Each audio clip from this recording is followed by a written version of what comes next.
Right. Hopefully you guys can hear me. If not, just let me know.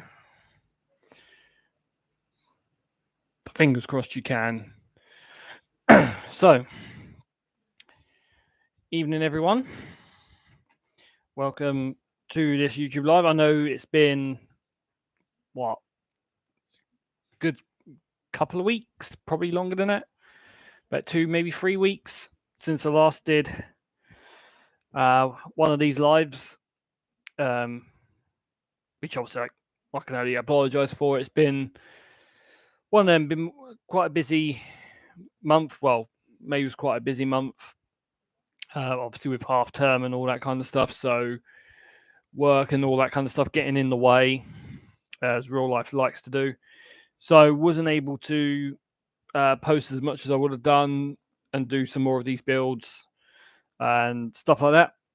Of course, on when was it? I believe it was the 5th of June and then the 10th of June. Me and a couple of my mates, we went over to Milton Keynes to pick up some more sets and stuff. And this is one of the sets that I picked up whilst in Milton Keynes, I believe. I can't quite remember. I know I've got a load of others in a big giant Lego bag, which is currently under my desk. I would pull it out, but my chair's next to it. So I do have 5 more sets left to build after this one. I've got McLaren, Sauber, which is one I definitely picked up in Milton Keynes, Williams, Racing Bulls, and Red Bull. I believe Racing Bulls I got from. Trying to think now. Racing Bulls I got from Asda. Red Bull I got from somewhere. I don't know. To be fair, some of them that are in the bag I picked up quite a while ago. They didn't come from the Milton Keynes trip, but they came from somewhere else and they've just been sat in the bag for a little while. But the Sauber one definitely came from the Milton Keynes trip, and I believe this Aston did as well. I believe. I'm just trying to think. Actually, no, I don't think this came from the Milton Keynes trip. I think the Sauber was the only one I got on the Milton Keynes trip because I did the Milton Keynes trip twice. First time I went, I picked up the Lego Technic SF24, which I just did via a Discord call with some mates. Didn't live stream it because it would have been over several parts because it was a gigantic set, a lot bigger than I was expecting it to be. So I didn't do that. Because otherwise it probably would have been 4, maybe 5 YouTube lives building that. So yeah, I just sort of decided to do it in my own time while sort of on Discord calls with friends. So I've built that. That's currently upstairs. I'm still waiting to get a display cabinet to be able to host that thing in. Trouble is, I'm struggling at the moment trying to find a set that's, well, I say a set, but I'm currently waiting to try and find a display cabinet that's going to be big enough to put the SF24 Technic into. Places I've looked, Argos, places like that, ones that would be big enough are out of stock, so I'm not able to get them. So hopefully, I get paid in a couple of weeks. Well, actually, no, we'll say a couple of weeks. We'll say 16th. So I get paid next week some money from my second job, which I just recently decided to step back from. So I get my last payment for that on the 27th. And then the pay for my main job isn't until the beginning of July. So hopefully they'll be back in stock of the display cabinets that'll be big enough for the Technic, so that can be housed in. The display case I originally purchased to house these sets in, good story on that, never showed up. I was tracking it, seeing where it was, trying to figure out when I was going to when it was going to arrive. because the one thing I didn't want to do was build these sets and then not have somewhere to store them at the end. However, I checked the tracker and it said it had been delivered on the 11th. So literally just last week. However, nothing arrived. I spoke to neighbors. They said that they didn't have anything arrive from my address. That had said it had come from the destination where it was supposed to come from. So I've already put in for a refund on it, got my refund back, and all that. So that's not too bad. And I've now forked out I think I forked out about £40 for a display cabinet that sort of sits on the wall, or sort of fixes onto the wall, which is big enough to house these Speed Champion sets. Because the Speed Champion sets, width-wise, are around 7.5 centimeters in width. So I had to try and find a cabinet that would fit these, especially in regards to their width. And I saw one, it was around 6.5. So I was like, right, okay, that's going to be too small. But then I found one that is with the shelves being 8.5. So I've at least got some space that these will sit on. So these will sit on comfortably with a bit of sort of breathing space between them. So that's where we are. But yeah, so I've built 4 of these already. I built the Ferrari, which was the first one I had. Didn't YouTube live that because I didn't think about doing it at the time. Done the Mercedes Speed Champions F1 with the wife. Nice little sort of like build together. Didn't stream that one because, again, didn't really think people would be interested in seeing live builds of these. But the 2 I did do on live streams was the Alpine and the Haas. Well, started off with the Haas and then did the Alpine. And people seem to be relatively interested. So that's what we're going to do. Let's sort of debate whether to do it or not, but we're going to do it because I thought, well, if I've already done 2, I might as well do the last 6 that I do have. So that's what we're going to do. So we're going to crack open the box.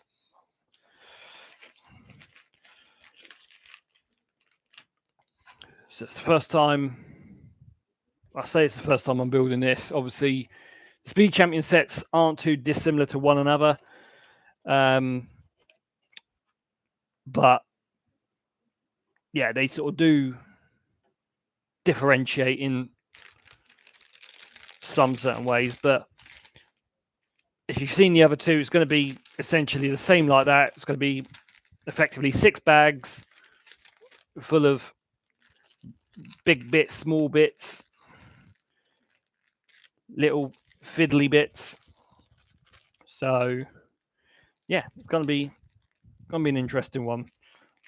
May do another one tomorrow. Not sort of 100% on that yet, but we shall see. I mean, I've got 5 sets, so I can do like one a day. Take us up to Friday. So obviously, as usual, you get your typical little sticker sheet. Again, I do apologize if the camera quality is a little prehistoric. I do not, unfortunately, have a 4K camera, but hopefully, at some point, we will have a lot better a much better camera for doing live streams. But to be fair, in all honesty, live streams and live streaming Lego builds wasn't exactly something I was planning for the channel. Sort of doing journey bits, but again, it's just having the funds to do that, which currently at the moment I don't have because I've been splurging it on Lego. I blame my fellow Lego buddies for making me spend money on Lego and not allowing me to save to actually spend on doing what I was originally planning to do, which was trips to hotels and stuff like that, and go sort of review hotels and trips and stuff. But those will come eventually. So I'm not going to open this fully all the way up because otherwise bits will go flying everywhere. The last thing I want to be doing is spending about 25 minutes trying to find a bit of Lego in carpet. So we've got sort of typical base plate. Now, this part in particular is standard across all sets. Well, I don't even have to look in the other 5 sets to know that you will get this generic sort of base plate. You do get these. Well, with all other 4 sets I've opened, you get this, and I've opened the 5th set, and you get this. So very big chance you will get this in the other 5 sets anyway. Joe Bowling, good evening, afternoon for me. Lego's a great way to make sure you don't have funds. It is indeed. It is indeed, especially when you consider the fact that, over the Milton Keynes trip, over the 2 visits that me and my mates did, I easily spent try to think now, probably close to 250 quid. About £250 I spent on Lego over sort of the course of 2 days. Because I bought the Technic SF24 for £200 direct from the Lego store, which is why I've got a big, massive yellow Lego bag. Yes, I could have got it cheaper elsewhere, but it was one of those that I bought it there because Lego actually had a little sort of promotion sort of thing going on where if I'd bought any of the Ferrari Lego sets in store, I got a free Lego set. Fair enough, it was only a tiny little Lego set, but who doesn't like a freebie, eh? So I was like, right, do you know what? I'll spend the £200 on the Technic set because when I went there, I'd already bought the Ferrari F40 from Smith's Toy Stores. About a week before the first trip to Milton Keynes?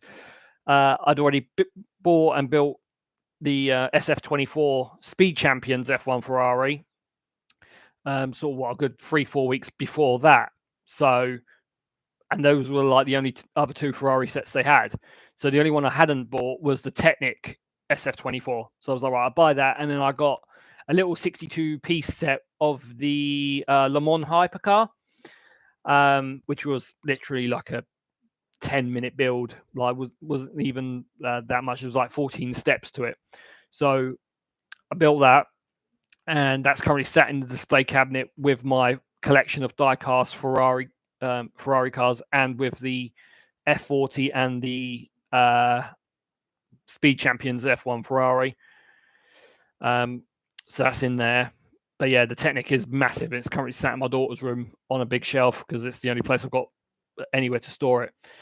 But anyway, but yeah, I spent sort of 200 because I spent 220 on the first trip because that was the Technic, and buying the last of the F1 sets. So yeah, the last of the Speed Champions F1 sets I needed, which was the Sauber, and then and then the next trip I went and bought the one of the Fast and Furious Speed Champion sets, which was the Honda S2000.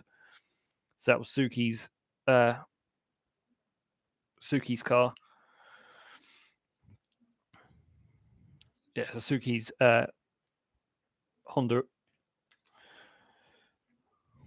the pink one. So yeah, if you've watched the Fast and Furious franchise, obviously Too Fast, Too Furious, that's the car I'm talking about. The pink Honda, the pink Honda S2000. So I sort of bought that, built that, because I finished building the Technic. When did I finish building that? That was literally on the 10th. Yes, it was just over a week ago. Finished building that, and I literally built the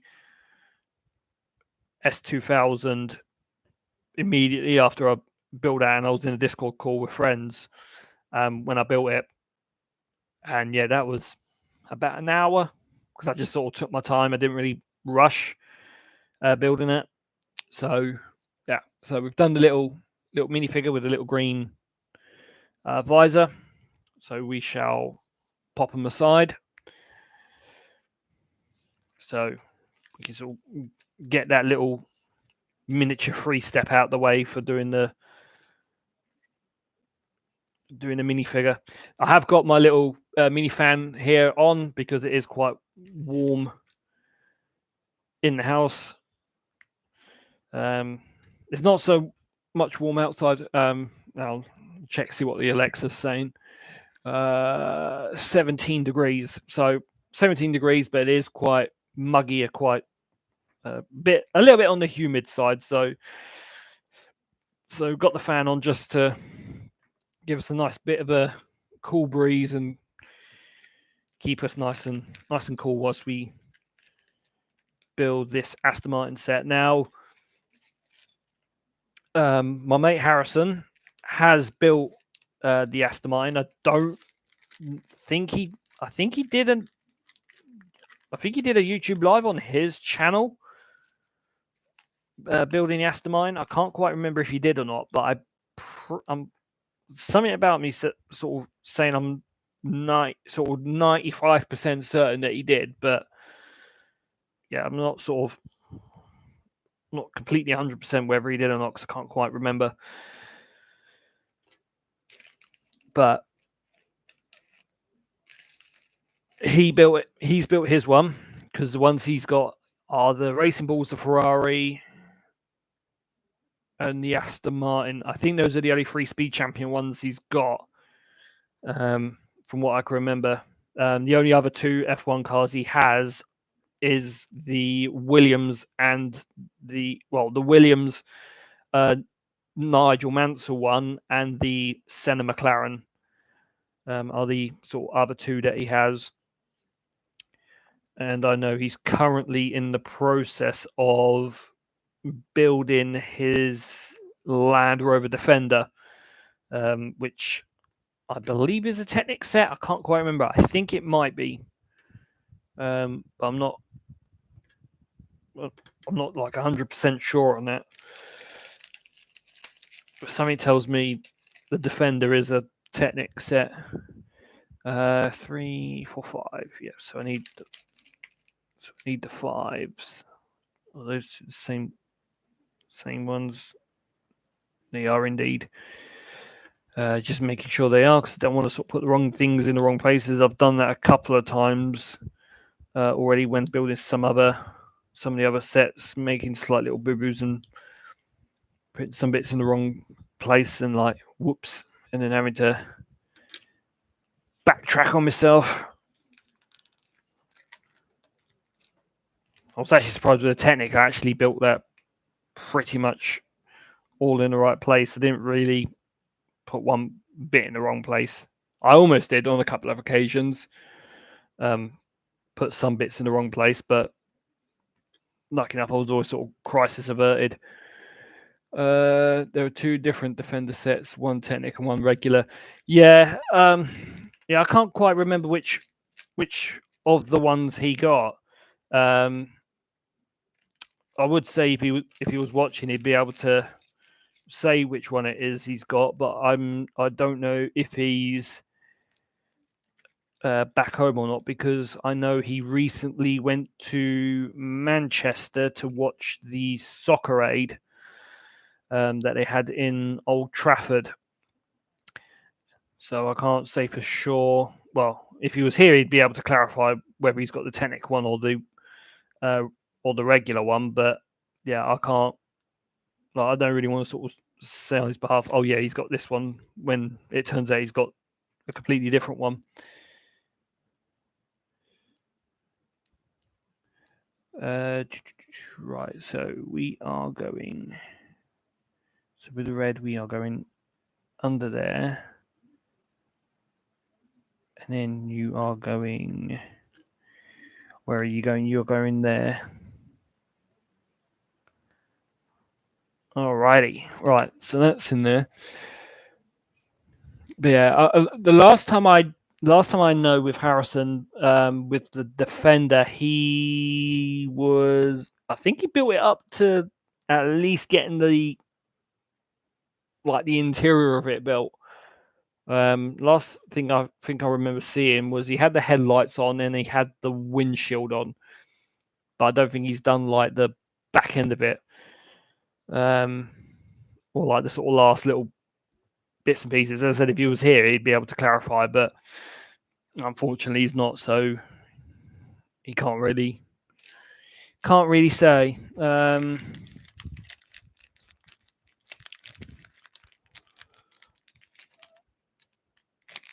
Yeah, I can't remember which one it is. Yeah, the Technic one was definitely an experience, because when I bought the SF 24 Ferrari Technic set, I was expecting it to be like I was already sort of going in it with the knowledge that it was going to be very fiddly. It was going to be very technical and stuff like that. But my God, was it like it was a lot more. It definitely required a lot more patience than I probably already have or had at that point, because some parts were extremely fiddly and very, very, like, how can I put it? Like, stressful. I guess is the best way I could put it. Like, it was very, very stressful, because some parts were so fiddly that it took almost 5, maybe 6 attempts to actually try and get a piece to sit where it needed to go. But once you did, like, eventually pull it in the place where it had to go, it was definitely, like, rewarding. But oh yeah, that tested my patience to a whole new level. It really did, really tested my patience. Because I think that's the problem. Some people with the Technic sets, they think that, oh, it's gonna be just like regular Lego. It's gonna be simplified bits and pieces, and they're just gonna be a little bit bigger and whatnot. No, no, no, no, no, no.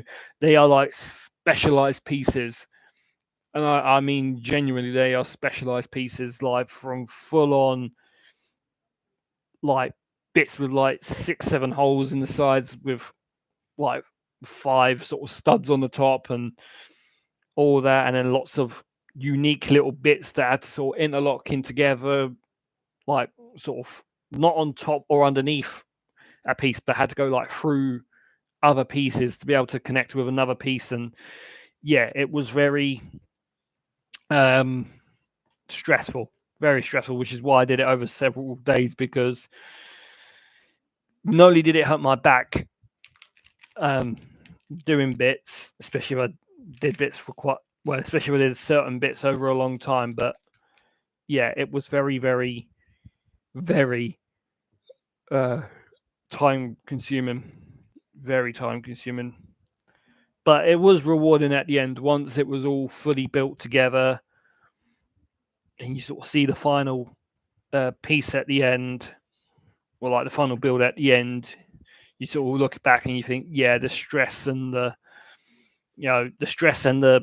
hurting back and hurting fingers was worth it, from going through all that specialized Lego pieces on the Technic. So yeah, it was worth it. I can't remember if I think I may have put a picture of it up on my Instagram, but that's when it wasn't fully built. It was like partially, well, I say partially built. I think it was about 3/4 of the way done when I took a picture of it for Instagram. Oh, was he go and drop that bit already? But yeah, like, because I believe when I took the picture on Instagram, the only part that was left to do was to sort of do like the engine cover, and I think the wheels as well were like the only other bits that had to be done on it. So yeah, but didn't get a picture of the actual finished car, but it was definitely rewarding. Once at the end, it was all sort of put together, and it was actually like, right, okay, now it's completely finished, because it has working steering. The suspension works on it as well by front and rear, and also there's like a little part where you can put it into it says essentially three. Well, it says 2 speed gears, Uh, Yo, Biddle, how are we doing? Um, but yeah, it says 2 speed gears, but effectively it's like 3, although some people wouldn't count neutral as a gear. Because you can sort of like put it into forward gear. So then as the sort of back wheels turn, all the sort of like the engine, the pistons all work, and like the actual gear turns. And then when you pull into reverse and you move the car backwards, the gear sort of goes the other way, and you see the pistons all sort of like working, and stuff like that. And then obviously if you pull it into neutral and you go to move the rear wheels, and then the gearbox and the engine don't move, or like the gearbox doesn't move, but the engine like will sort of still turn, and the like the pistons still go, which is pretty cool. But to see like the actual engine working, you've got to take the engine cover off, which lucky enough the engine cover sort of just slides on, then it sort of slides back off. But it can be a bit fiddly to take the engine cover off, but it's still beautiful. Still a gorgeous set. There is parts of me where I'm like, do I want to get the Red Bull Technic and do I want to get the Mercedes Technic? But then there's a part of me that's like, well, not really, because I'm a Ferrari fan. I don't really want a Red Bull and a Ferrari. But then seeing how nice and detailed the Ferrari Technic was, it's like, well, if I'm getting the display cabinet to put that Technic in, would it make sense to get the Red Bull and the Mercedes so I can put all 3 Technic sets in one massive display cabinet so they're all together, so they're all displayed together? So then I'm like, oh, yeah. But then it's a case of having another 200 quid to build that one, and another 200 quid to build the Mercedes as well. Especially when I've earmarked near on £220 for the Artemis rocket, for the NASA Artemis rocket, which I want to get. But yeah, and that's probably going to be one of the biggest sets I'll own if I do go through with it, because I do want to get the space ones as well. Being a space neek as well as an F1 neek, I do want to get the NASA ones. I want to get the lunar rover as well as the Boeing plane with the space shuttle on it.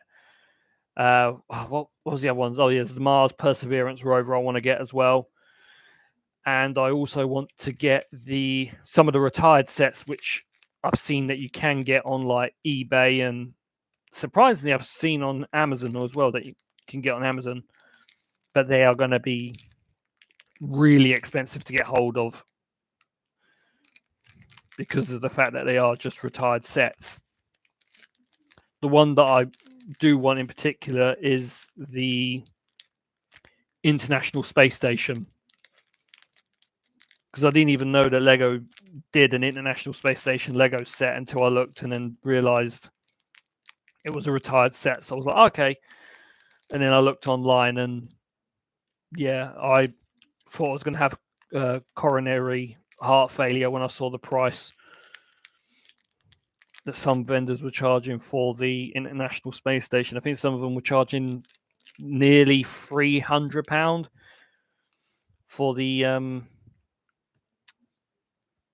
International Space Station one, which, to be fair, is all right, I guess. You know, like the Titanic set, which is still an active set, completely top trumps that, because the Titanic is like nearly £600, something like that. I think it's like 589, something like that. But yeah, it's an absolute whopper of a set, the Titanic. But yeah, it's a costly one as well. But yeah, the Titanic one's definitely not. That's not on my Lego bingo card to own. I'm not too fussed about the Titanic one. Right, how are we doing this? So this is saying to go onto those two. But how the fudge is that going on those two?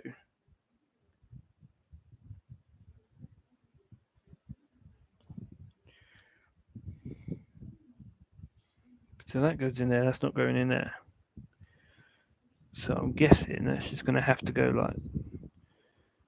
Oh no, it's saying it. Okay. saying that goes directly on underneath it, which is slightly bizarre, but okay. And then that's to go in like that, right? Okay. Very, very weird. Hey, hi, Street Rich Boy. You okay? Yeah, I'm good, mate. How are you? Nice to see you. Hop in. Yeah, Titanic set. Yeah, that's the one that you want. That was the one you saw. I'm in an hour in about. Oh, do I get it? Do I not?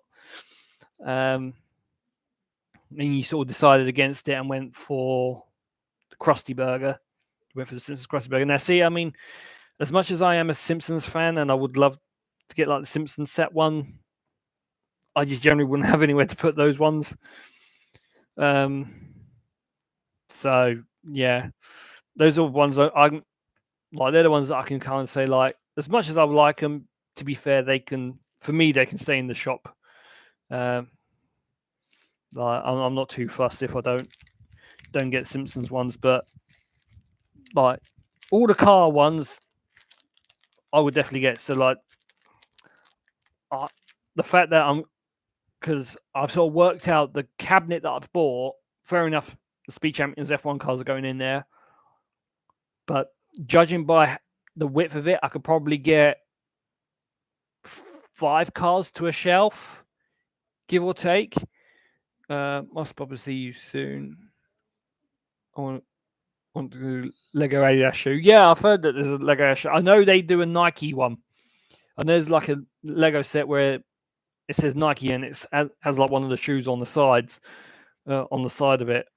But yeah, like I said, they're not mine, but yeah, I think the cabinet I bought, from the way I sort of did my rough math calculations, I could probably get 5 cars per shelf, and there's like 4 shelf. Yeah, it's like 4 shelves inside, so I could probably get 5 F1 cars on the bottom, 5 F1 cars on top, like on one of the first shelves, and then I've got the Suzuki S2000, which will sit on one. I'll get the Skyline, the Fast and Furious Skyline. That one. I know there's a Dom Toretto Dodge Charger Speed Champions, I believe it is, which is apparently a retired set now. So that's another one I've got to look for. So that can go in there. And I'm tempted to get, I think there's a Corvette, there's a Mercedes set where you get the G-Wagon and the convertible. So I may get those ones. There's the Mustang, there's a Ford GT as well. I want to sort of look at getting to sort of add to the collections of the sort of Speed Champions cars, so they can also go together. Oh, and obviously I've got the F40 as well that will go on there. And I've seen that there is retired sets of, I think there's a Speed Champions one where it's the GT3 car. So that's another one sort of on the hunt for as well. Just to sort of have like a little Speed Champions collection of the cars. So yeah, I don't want a lot of Lego sets. don't want a lot of them. But yeah, there are ones that I am after. Right. Pop that on there. Pop this on that one there. There we go. Now the fact is, my daughter would actually love to see me build this one because my daughter is an Aston Martin fan. So big Aston Martin fan. So she will love to see me build this one. I don't know whether she is or not. She may be busy doing typical teenager stuff, heading phone on TikTok, or to be fair, my daughter doesn't really spend a lot of time on her phone. Most of the time she will have her head in a book, or she'll probably be drawing something. So yeah, but if she has got it on the background, hi. But yeah, I mean, if she watches, she watches. If she don't, she don't. But yeah, I would say I enjoyed Father's Day yesterday, but it's a bit of a sort of. I'd be lying if I said I didn't really enjoy Father's Day yesterday because I was working yesterday, unfortunately, on Father's Day. So yeah, I didn't really get to do what Dad should be doing on Father's Day, which is just chilling out and relaxing.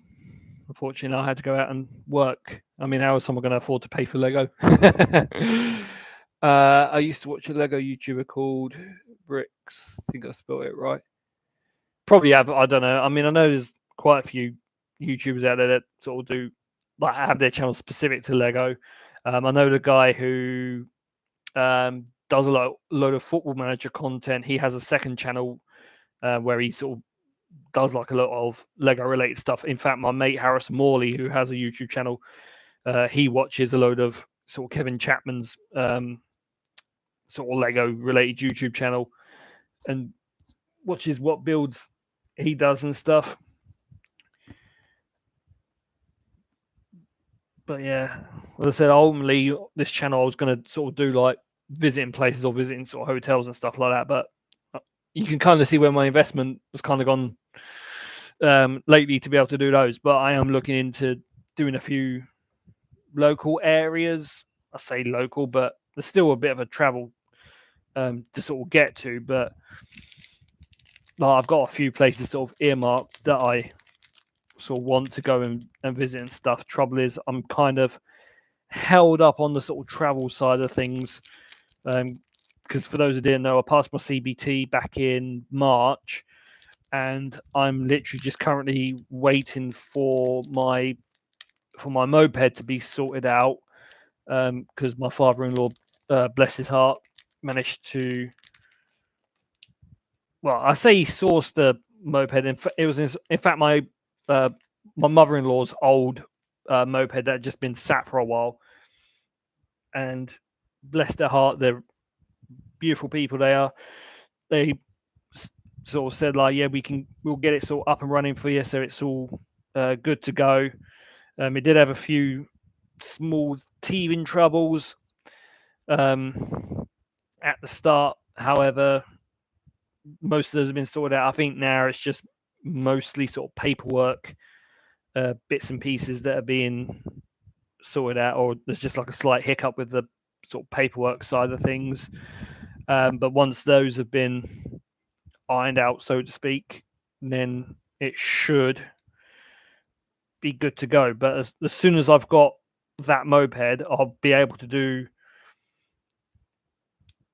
sort of more on the sort of travel side of things, because I don't really, with the price of train travel nowadays, just with the price of train travel nowadays, I don't really want to be sort of traveling by train to places if I'm going to be able to actually get there cheaper by actually like riding on a moped to the place in question, like to wherever I sort of decide to go. So it's a case of I've got plans to do, but there's things that are sort of getting in the way, or sort of like holding those things back. So I guess sort of buying a Lego is kind of like, well, this gives me something to do whilst I'm waiting for that. But yeah, hopefully I haven't got too much longer to wait, and then I'll be able to do the sort of travel bits and pieces. Because to be fair, there's only so far you can go on a push bike or a push scooter. So yeah, don't really, the options are kind of limited on that. I'm going to be saving up for Grand Theft Auto 6 for next year, plus a new 4K TV, and I got a PS5 now too. Got it a few Christmases ago. Nice. Yeah, I mean, I've had my Series S for a little while. Am I really saving up for GTA 6? Not necessarily. I mean, to be honest, as I've sort of got older, I'm sort of stepping away more from sort of video games, which I'm not going to lie, it scares the absolute hell out of me, because I've played video games since like the age of 8. And I'm I'm 34 next year. Not next year, sorry, I'm 34 next month. Jesus Christ, I'm trying to hold off being 34 for another year. I wish I could. But no, I'm 34 next month. So, I've been playing video games since the age of 8, and I'm sort of now thinking, like, what else can I do to sort of be able to replace doing something that I used to love doing, which is obviously playing video games. So I want to sort of be able to, go out on my moped, be able to sort of not so much travel the world. I'm not too worried about traveling the world. Not like I'd get very far anyway, because I don't really have a passport. So, France is out of the option. But, being able to sort of like, just do like a tour of the UK, being able to, I don't know, visit places that I remember going to on like holidays as a kid, so I don't know, like places like Skegness, for example, or, going to Whitby in Yorkshire, because I remember going there for a holiday as a kid, probably traveling up to Scotland, going up to Ayr in Scotland, because I've done a holiday in Scotland, going to Devon, Cornwall, going to places like that, places that I remember going on holidays as a kid, and just experiencing those places again. So I would love to sort of go there and do those places again. But as I said, ultimately, I don't want to be forking out the extortionate prices for train tickets just to go there, when I can probably do the journeys cheaper on a moped. Fill that up with petrol and just off you go, like, so yeah, it's one of those. It's just one of those gets slightly held up, but the thing is, it'll happen. The old saying goes, good things come to those who wait. So I've just got to wait a bit longer, I guess, before I can sort of do things like that, which sucks, but unfortunately there's not much else I can sort of do about it, really, to be fair. Right, how many of these do I need? I'm lucky enough I just need one big white block stud. I'm taking that week off from work when it comes out. Oh, what, when GTA 6 comes out? Yeah, to be fair, I think a load of adults are going to be going off sick when GTA 6 comes out. Like, everyone's going to be wanting to be like, no, I'm not.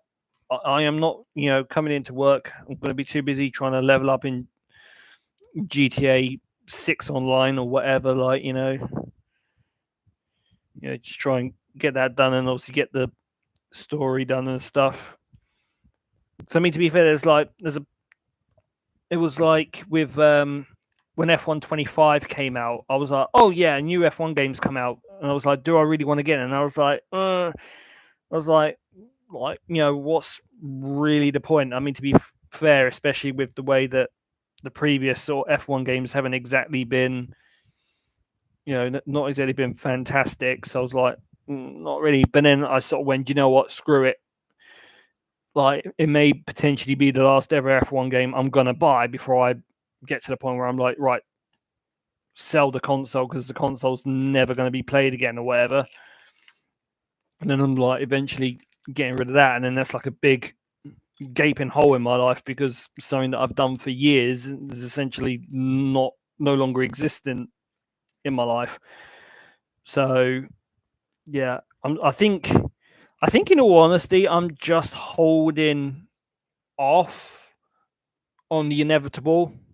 So it's like I kind of already know that time is coming, but I'm trying to prolong it. I'm trying to hold it out for as long as possible, because I know that once I do start to, well, like, the fact that once I do have the moped and I've got it and I'm using it to go to work or meet with friends and stuff like that, I'll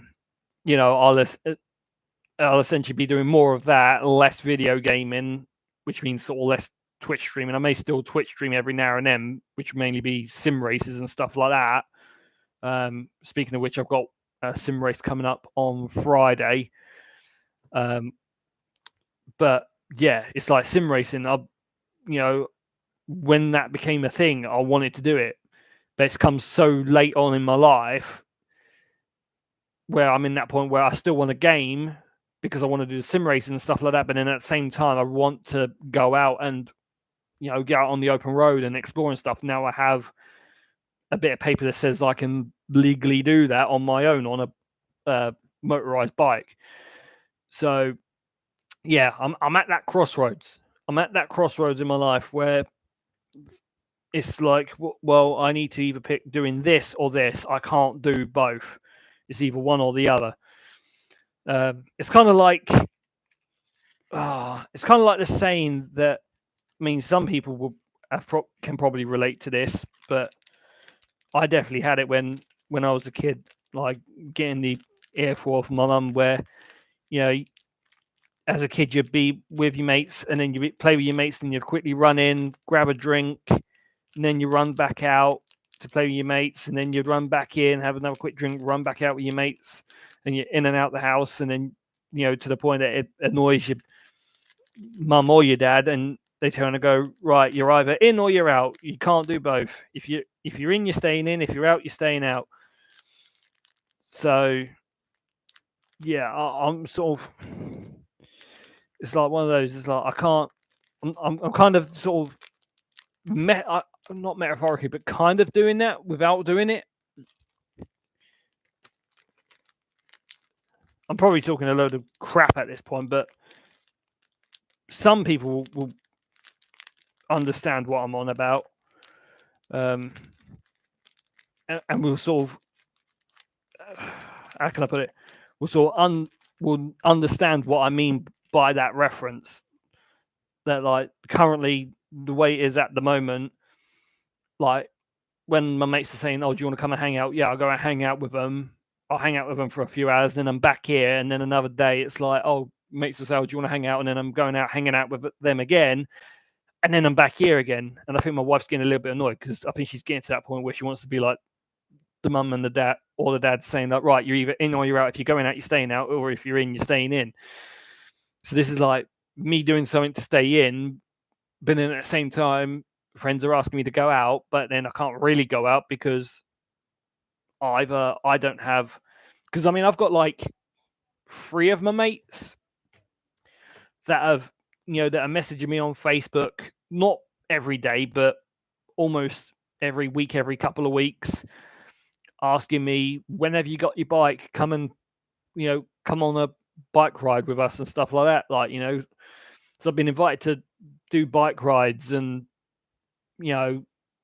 just sort of go on a bike cruise. And, if it's like a drive just like down to a country pub or something like that, sort of stop off for a pit stop and then just a nice sort of slow cruise back on the bikes.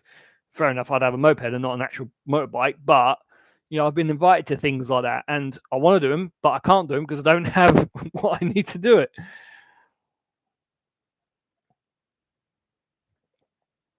So it is slightly frustrating, but it's like, well, my hands are tied because there's not much I can do that will make anything go faster. It's like my bike will be ready when it's ready, and I'll have that when it's ready. But at this moment in time, it's hard to say like, oh, you'll have this by your 34th birthday. You may have it by Christmas. You may actually never get it at all, and you're going to have to save up and actually like buy yourself a bike. Which at one point I was actually close to buying my own bike. I actually had the money saved up to buy a bike, but then as soon as I was told, oh, don't worry about buying one, we can sort you out, like we can fix this bike up for you to get it up and running. Oh, okay. And then at this situation where I'm still waiting and waiting and waiting, and I'm like, well, I wish I'd bought the bloody bike now. Like I wish I'd bought the other bike I was looking at. So it is frustrating, but it's just part of life, unfortunately. I will be in nursing home still playing video games.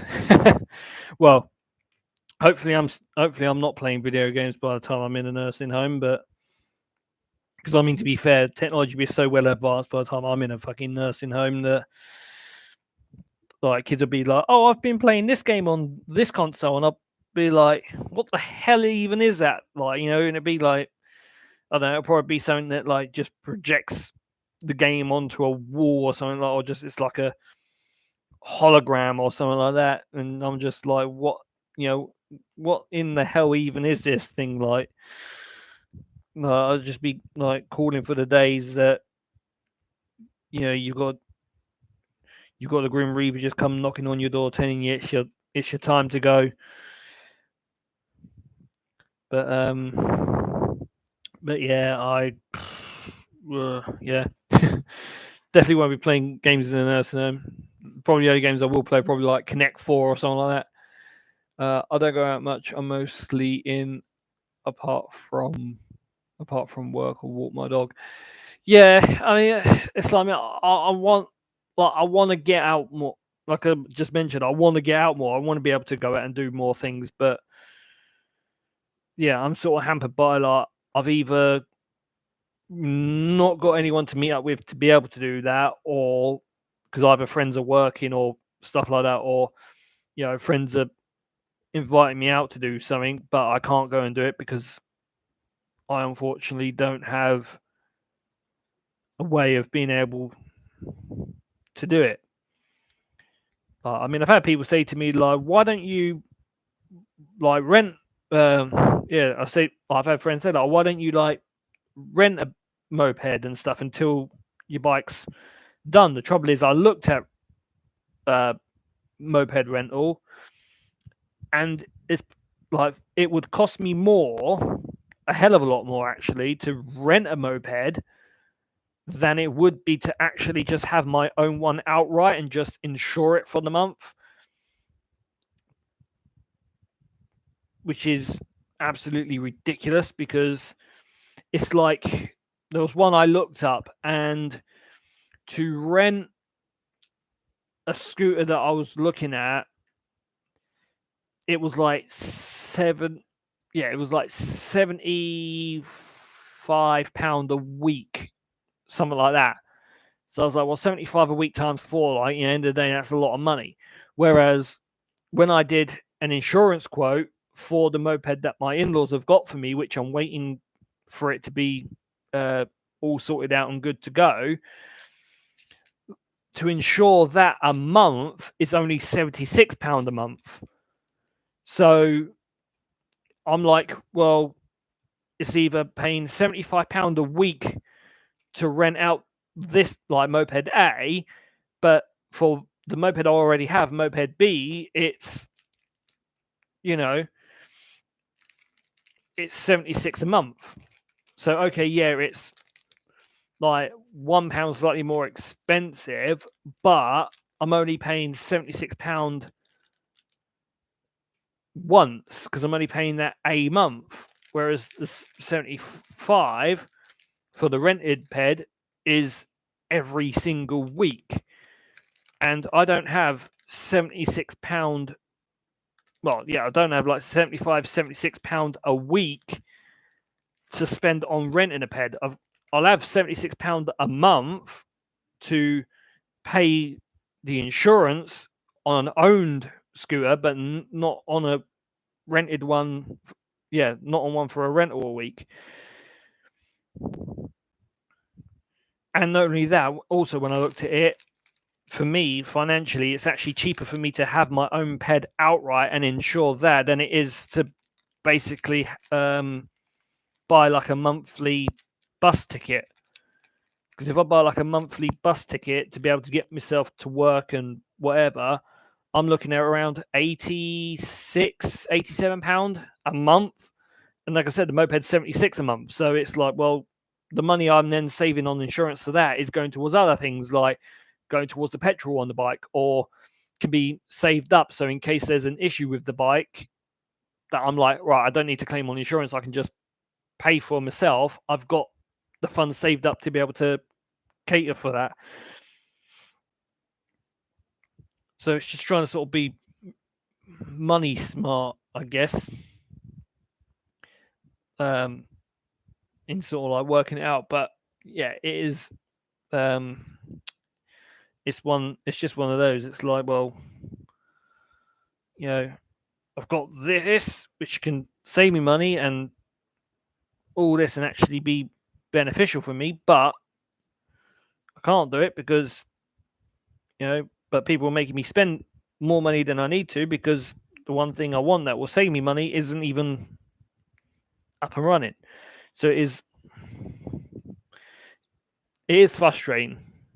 It is really, really frustrating. Has Rachel got the same number as a misser? I'm pretty sure Rachel does have the same number. To be fair, Rachel with a mobile, trying to get hold of Rachel on her mobile is like it's like calling a customer call center and then being put on hold, and then you get the message that says your call is very important to us, please continue to hold. So you continue to hold until it's like several hours later, and then you realize that they couldn't give a fuck about your call, and then they don't actually answer the phone at all. So you sort of wasted your time even bothering trying to fucking like call them in the first place. But yeah, she does still have the same number. If you're, I don't want to obviously say whilst I'm on YouTube Live, but if you've got the one that ends in, I'm trying to remember now. If it ends with a 4, then yes, she does still have that one. She does still have the one if it ends in the 4. That's all I'll say, because I don't want to be giving out my wife's mobile number on a YouTube Live, because the last thing she needs is like creepy people calling her and being like, "Who the fuck is this?" and whatnot.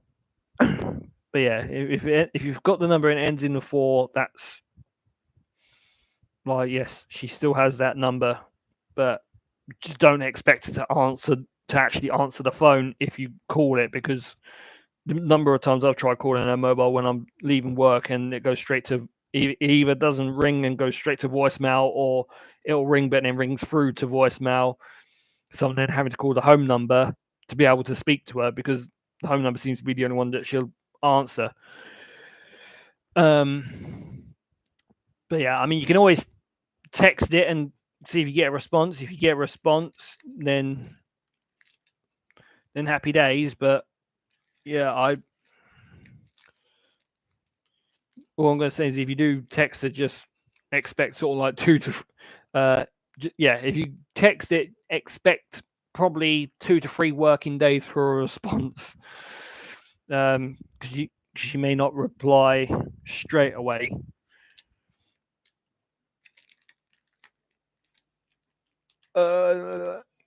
Yeah, I got the number ended 4. Yeah.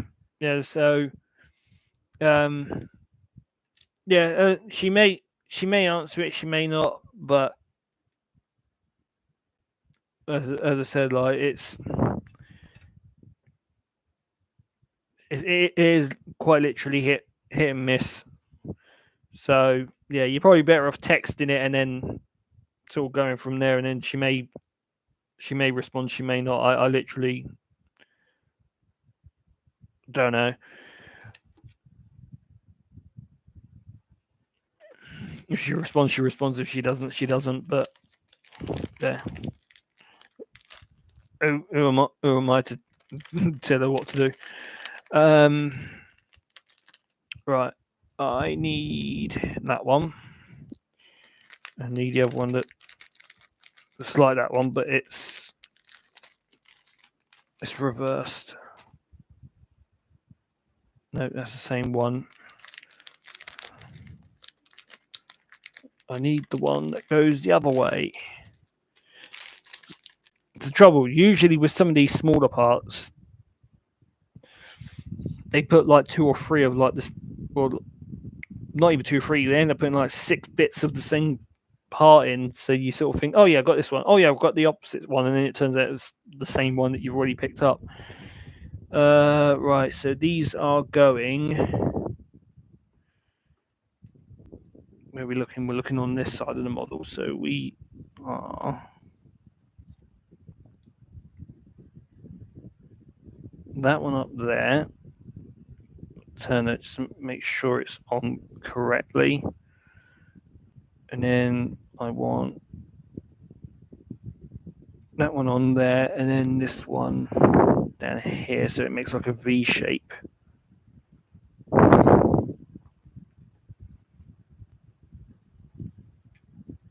No, why have you gone all? Have you gone all sideways on us? There we go.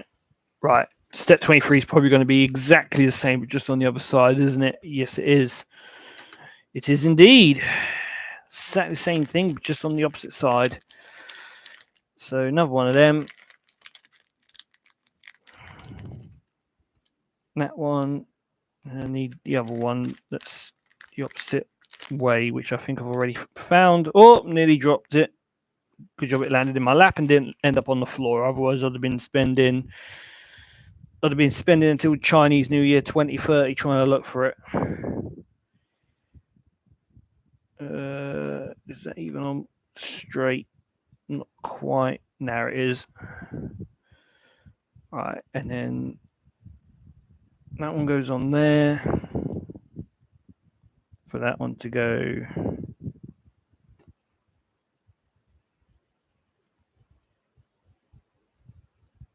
There we go. Beautiful. Right. Because it would be nice to see you both. Yeah, it'd be nice to have a catch again. It's definitely been a hot minute. I mean, it's probably been what? Probably before the whole thing that I don't really want to say, because otherwise YouTube will start going all funny about it. The whole C thing that made everyone do an LD. Well, it's the C thing that made governments tell people to LD in their homes. To LD in their homes, and that you weren't allowed to do this or do that, or if you did this, you had to perform a 28 days later style beatdown on the person that just as much as let out a small fart or something like that. You know, people know what I'm on about.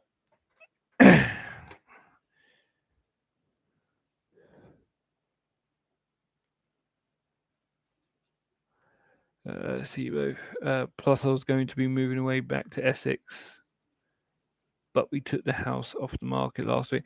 Okay, didn't even know that. Didn't even realize put the house up for sale. To be fair, I mean, yeah, I can understand people wanting to sort of move back to Essex, where like the original. To be fair, if I'd ever had the money, I like, as ridiculous as it would sound to a lot of people, I would move back to London. If I ever had the money to be able to move back to London, I would. But I just don't have the money, and unfortunately, I don't own the house I'm currently in to be able to be like, oh yeah, I could put it up for sale, sell it, and go buy like a small flat or something like that in London and move back over there. Because to be fair, there's a part of me that does miss London, but then at the same time, there's the other part of me that really doesn't, especially with how hectic London is at the moment with everything that's going on. So yeah, I'm kind of all right, sort of being perched here. To be fair, I've been okay. It means that like the friends in London, I've sort of become distant to, because I've not seen my friends in London for long time. To be fair, I've not seen them since. Like, I've not actually seen them. Like, definitely sort of pre to like definitely before sort of like the 2020s. I think the last time I went to London to see my mates was around 2017, 18, so like literally just before what happened had happened.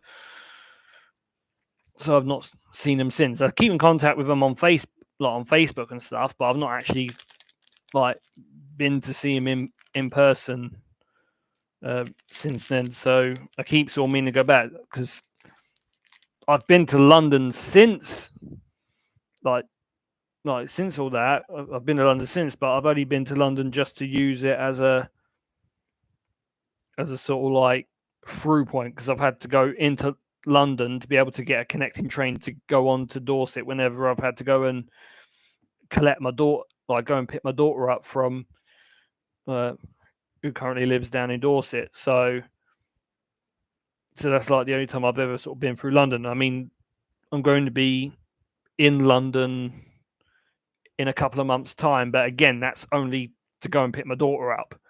Like, I'm not going to be going through London to get another train to go to Dorset to pick her up. Like, my daughter's going to get a train from Dorset down into London, and then I'm going to meet her in London, pick her up from London, and then bring her back because she's turned and said to me that she doesn't want to do the journey on the underground on her own. And I've said, to be honest, I said I don't blame her for saying that because obviously, you know, being on the underground on your own can be a very daunting thing to do, especially if you've never really traveled on the underground on your own. And she hasn't really traveled the underground on her own, so I can understand how bloody terrified she would be.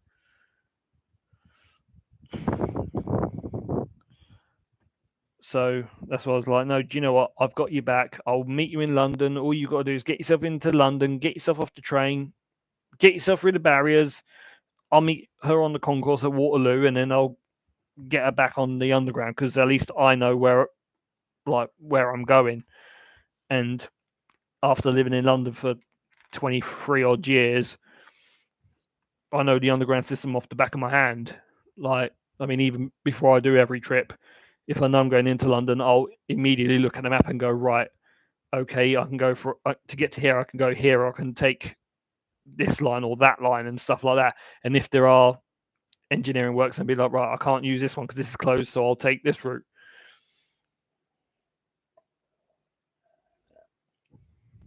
Would be nice to go for a drink. Yeah, no, definitely would. It's just trying to find the free time. It's like when everything lines up, when our free time lines up with your free time, and it's like, right, okay, everything's perfect, bosh.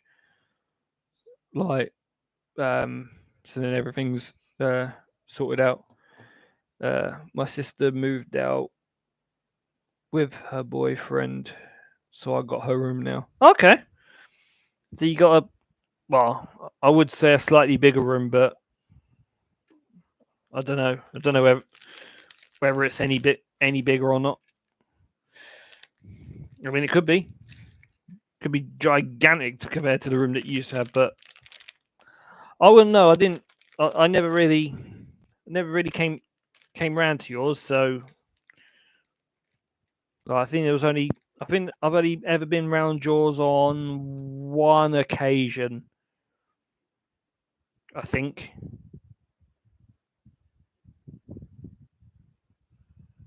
But that's me clutching at straws there. I'm nearly getting ahead of myself on the steps. I was thinking then, I was like, okay, why is it telling me to do this? And it's got something sticking out the bottom of it. It's like telling me there's a bit sticking out the bottom of it, but I haven't quite got to that. It's because I hadn't even put it together. Yeah, because I think it was like the only time I can ever recall that I came around yours was when your family had a barbecue, and I popped over with Rachel for that.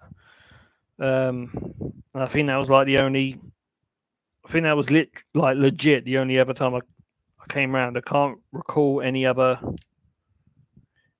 time than that.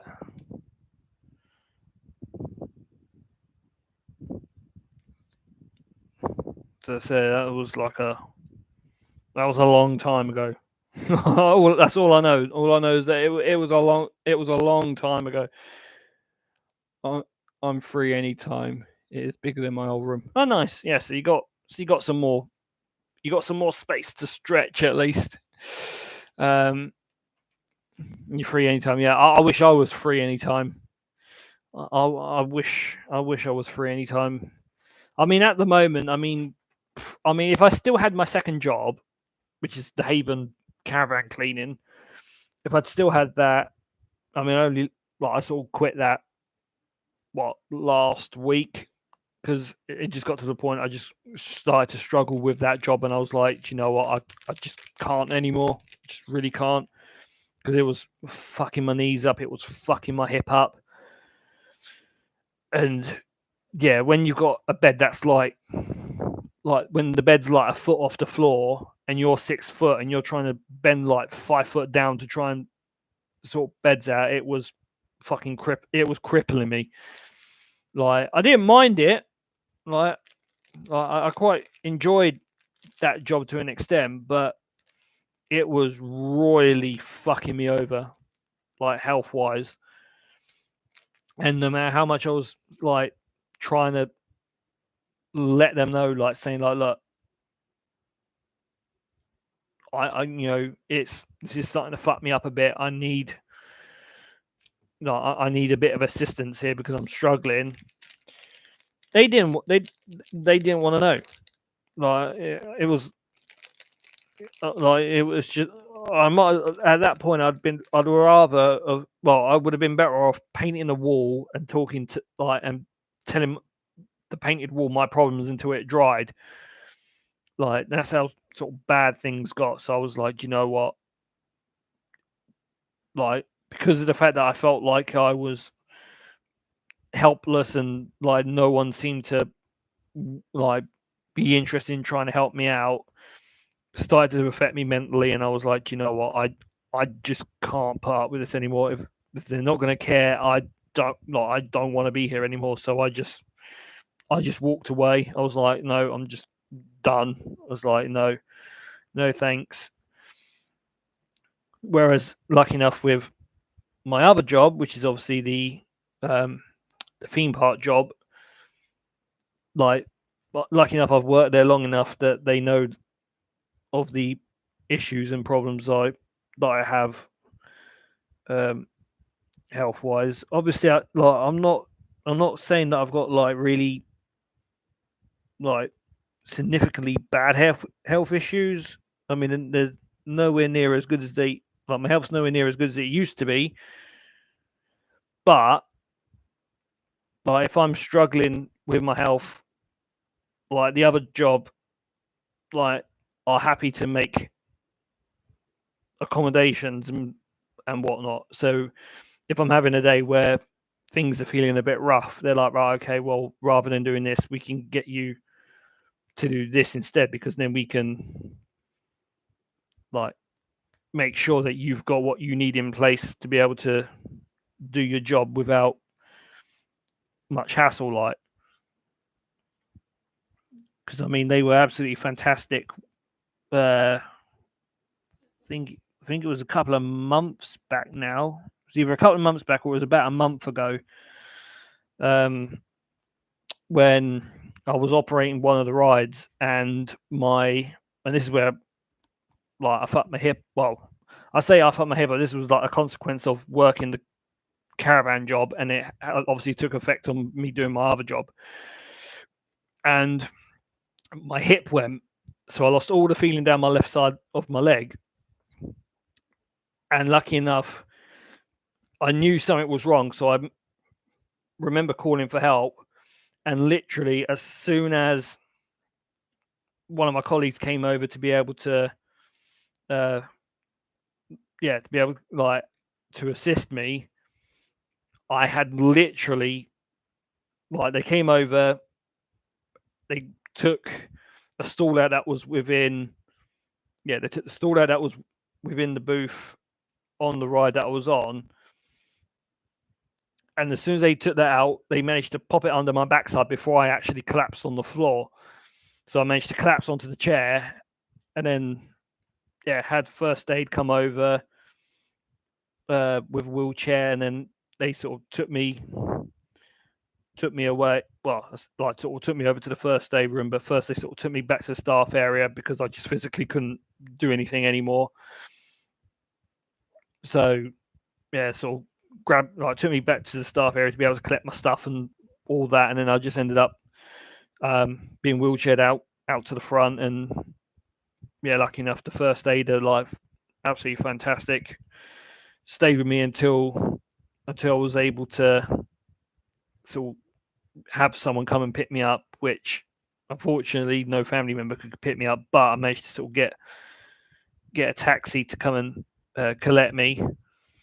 So they collected me, and took me home, and then I ended up being off work for 2 whole weeks, recovering from sciatica. I mean, to be fair, to this day, I'm still taking the strong painkillers I was given by the doctor for it, because I don't so much have the pain in my hip anymore, but it comes in, those painkillers come in handy. So when my knee plays up, which is on my left leg as well, unfortunately, so it's just on my left side's fucking failing on me. But when my left knee starts playing up, I take these stronger painkillers, and they work so much better than than like taking paracetamol or ibuprofen. So the only trouble is that because they are a lot stronger, they do have side effects. So they do make me feel a little bit drowsy and a little bit like they do make me feel very lightheaded. So if I do have any of the symptoms kick in from the sort of side effects of taking the stronger painkillers, and then again, like, they know, like, all I've got to do is just basically inform my supervisor to say, look, I'm starting to feel a little bit that the medication's kicking in and it's affecting me, and then they'll either get someone to substitute for me and obviously take over, and then I'll obviously go and have a sit down, like, just to, like, whilst I'm having the things kick in, because one of the things it says on my stronger medication is not to operate heavy machinery if I have any symptoms or like experience any of the side effects. And I'm a stickler for doing things correctly. And that's exactly what I'll do. I know you feel I was the same in Bernard Matthews, but I work in 2 cherry shops. Yeah, I mean, it's like I said, it's not for the fact that I didn't like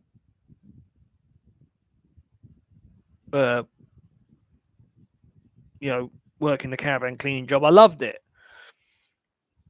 It was just the fact that,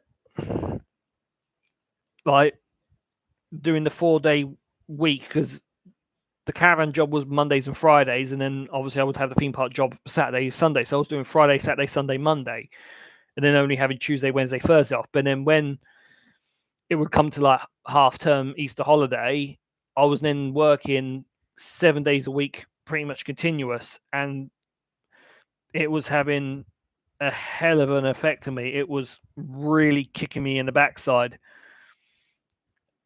and I just properly struggled. And like, what makes me laugh is that you get these companies that say that, oh, we've got, we've got provisions in place for people with disabilities or people with, mobility impairments and all that kind of stuff. And then, like, you experience having an issue, and then they sort of like look at you as if to say, like, oh, why have you come to work here with this ailment? And you're like, well, at the end of the day, you should have the fucking provisions in place. Like, you're supposed to be equal opportunities and all this shit. But yeah, it is what it is. But yeah, as I said, I've sort of like kicked kick one to the curb and sort of keep the other one. I mean, it's going to be a nightmare anyway, because when it comes to the summer holidays, it means I'm still going to be doing essentially Tuesday, Wednesday, Thursday, Saturday, Sunday, Tuesday, Wednesday, Thursday, Saturday, Sunday, meaning I'll have Monday and Friday to at least give myself some time to recharge before sort of going again. So this is why I'm glad when the beginning of August comes around, because that's when I've then got 2 weeks off because my daughter being down. So I'll have 2 weeks to just be able to relax, chill out, fully recharge the batteries, just like rest up, and just more importantly, fucking enjoy myself, because I've not had the opportunity to be able to like do that a lot, to go out and actually enjoy myself. You know, go out and have a bit of a laugh and stuff. I mean, to be fair, when I went to Milton Keynes, I think it was either the Thursday. Yeah, I think it was the Thursday the 5th, and then on the 10th. Like, that was a hell of a fun. That was hell of fun. Fair enough. Like, we sort of went with like just one thing in mind to do, but Tuesday was especially the better one, because we took in the Bricks Museum that was in Milton Keynes, which had like loads of like Lego displays. So we went and saw that. That was really fun to have a look around at all that. And then obviously going to the Lego store, picking up some sets that we knew we was only going to be able to get from there, that we weren't going to likely get from anywhere else. You know, and just, you know, it was good. Fair enough, we would have preferred it if we could have spent a bit more time in Milton Keynes, just to be able to chill out, and I'd probably stop off for a beer or a drink or whatever, or be able to do something else, like, you know, just sort of stop off, have some good eats, have like a proper full-on shopping trip. But we didn't really do that, which is fine.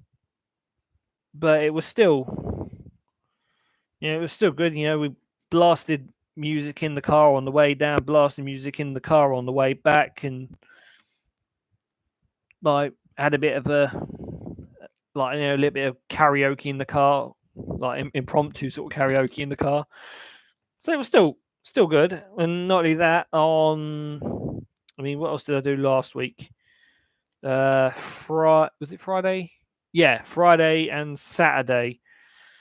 Because lucky enough, on Saturday I got a very rarefied day off of work without actually like booking time off work.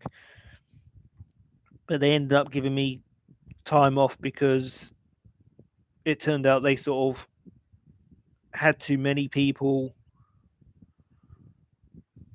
wrote in effectively. So they were like, right, you don't really need to be in today. So I was like, okay, sweet. So on the Saturday, I went to a car auction with my mate, and I actually went with him and one of my other mates the day before, because he went the day before to view a car he was looking at bidding, and then Saturday was the day of the actual auction itself. And that was good. I didn't even realize, like, until my mate pointed out when we were there, that we was actually at the same car auction place that Clarkson, Hammond and May visited many years ago, when they did one of their challenges where they had to go to a car auction and actually had to buy a car from the auction, which I think was the challenge where they had to buy a car from auction, which was going to be used in the historic rally that they did over in Mallorca. So that's when obviously Hammond buys the Lancaster, Clarkson buys the MG Midget, and May hangs out until the last car of the day, which ends up being some sort of like dodgy blue Citroen. And that was like the car auction place we went to. It was the exact one, and I just didn't even realize it until I was there. And then my mate went like, they've actually got a banner up of like when they visited, and I didn't even notice it until I looked up and I was like, oh Jesus Christ, yeah, okay. That's when it dawned on me. I was like, okay, I'm actually here. I'm actually on location of where they filmed one of their challenges. So it was a cool experience. It was a really cool experience to be able to do that. But yeah, yes, there's some beautiful cars had on this, like, they had up for sale as well. They had Bentley Continentals, they had Reliant Regals, they had Fiestas, Escorts, Imprezas, Mustangs, uh, Austin Sevens, Austin Ascot's, like really rare Lancias. I know there was like a Lancia they had, which was a 3-door hatchback. It was a Lancia Y10 Fire LX or something like that, which is like one of, I think it's like at the time it was like one of 5 in the world, or like one of 5 in the UK, with 4 being listed as like off the road, and like there's only one that's like actually registered on the road, which I think was one in the auction. Like that was the only one that was like listed as like on the road. So yeah, they had some like really gorgeous cars, some really old cars as well. They even had some old um like automobilia stuff, so like old signs and all that kind of stuff. So it's pretty cool. It's pretty cool, but yeah, I'd never seen my mate sweat so much in all his life when it came to bidding on the car that he wanted to go for. I had never seen him panic and sweat so much in my life. Like I sort of went because he sort of wanted someone there as a little bit of moral support, because he'd never been to a car auction before. I guess he wanted me there as like moral support, even though I'd never been to a car auction until that day. And I think he went like, "Oh, I've sort of invited you to come along because he went. I thought you'd been to a car auction before." I went, "No." I went, "I've never been to one." I said, "But when I've seen like car auctions before on TV and stuff like that." I went, I can give you some advice. I went, like, whether it be great advice or not, I don't know. It's going to be up to you. But I did give him, some, I did give him some sort of, I guess, relatively decent advice, I'd like to say, which sort of kind of helped him with, sort of being calm and, sort of like remaining calm and whatnot. And I think I kind of helped him through. But yeah, it was definitely a good day. Oh yeah, so you go there, and then you're supposed to go on there. But why aren't you? There we go. I was gonna say, why aren't you clicking down onto there? You should be clicking down onto there. There we go. That one did it first time. I'm not fully too happy with that sticker. It's a little bit on. It's a little bit on a slant, but to be fair, they're going to be sat in a display cabinet, sort of like looked at from afar. So I'm not exactly going to, like, the only time I'm going to be up close to them will just be when I'm dusting the cabinet or cleaning the glass on the cabinet, and it's the only time I'm going to get a close look at them. So I'm not too fussed about stickers being a little bit. I'm not too fussed about stickers being a little bit slightly off at an angle, looking like they're slightly drunk. Right, so we want this one to go here. This one needs to go. That one needs to go there. Oh, damn it. I put that one on the wrong way around. I knew it was going to happen at some point. I knew it was going to screw up and put one and do something wrong. So there we go, put it wrong there. Because I know what those two bits are going to be for. Those two hook bits are going to be for when the halo goes on towards the end, like that, like the hooking points for the halo. Right. I'm going to Corrie and Emmerdale filming sets in August on my birthday. It sounds like you had a good time. I keep having bike people rules pop up on my Instagram.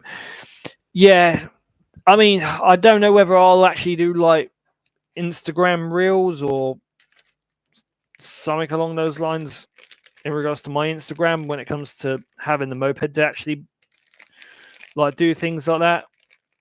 Because I don't know, I don't think I'll really have the patience to do it, but no, I mean, like sort of bike things, I'll probably, if I can get like the camera equipment to do it, I'll probably sort of like, do like YouTube videos where like I'll sort of do YouTube videos of me, going to a bike meeting and doing a bike cruise with friends and stuff like that, maybe. But like in regards to Instagram reels, I mean, full well, I don't really like, I don't really pop up on Instagram, or I don't really do Instagram that much, just purely because I'm an old git and it's not really something that I worry about much, because I don't really look at my Instagram much. I don't really look at my TikTok much, because I know there's like people that own motorbikes and stuff, and they've got TikTok accounts and Instagram accounts, and they're doing Instagram reels, they do TikTok sort of like mini clips and stuff like that. And to be fair, as much as I would do that, I don't really have the time, nor I guess like the knowledge on how to do that. I mean, I know it's literally just make like a small little clip and then you upload it, but I'm like, it seems a bit tedious, sort of like doing all that work. Right, so that one goes like that, and then this one is going upside down, essentially. But yeah, I mean, it was like if I had someone that was like, "Oh, we'll manage your Instagram account or TikTok account on your behalf," and it was someone I trusted, I'd be like, "Right, okay, yeah, I'll go out and create the videos," and then they will it down into like the 30-second clips or whatever for an Instagram reel or a TikTok reel, and I'd be like, "Yeah, by all means, go and upload it onto those kind of things." But just me myself, I'd be like, "Yeah, no, I don't really want to do it, because I wouldn't really know what I'm doing or like where I'm going with it." Like I think ideally I would need to have someone who has a bit more sort of knowledge in regards to, I think I would need someone who's like a bit more like knowledgeable on the, sort of the social media side of things, that could do that for me, because I just don't sort of get on with it. I say I don't get on with it, but it's just a case of, with me, my knowledge of Instagram is take a picture, write a caption, post it on Instagram, that's it, job done. Reels and stuff don't really bother with. TikTok, I've done a few sort of silly video bits and bobs, but nothing that really sort of stands out. But I mean, even YouTube videos, like most of my videos are just mainly me waffling whilst building crap. Well, I say crap, but building Lego sets. Which are recently, and then other videos in the past just mainly been me waffling on about a load of tosh, like, So it's not really. So yes, so sort of doing social media posts and stuff like that isn't really, in my wheelhouse of tricks that I'm like, oh yeah, I can do that easily, no problem, because I know what I'm doing. Because generally, no, I don't know what I'm doing. But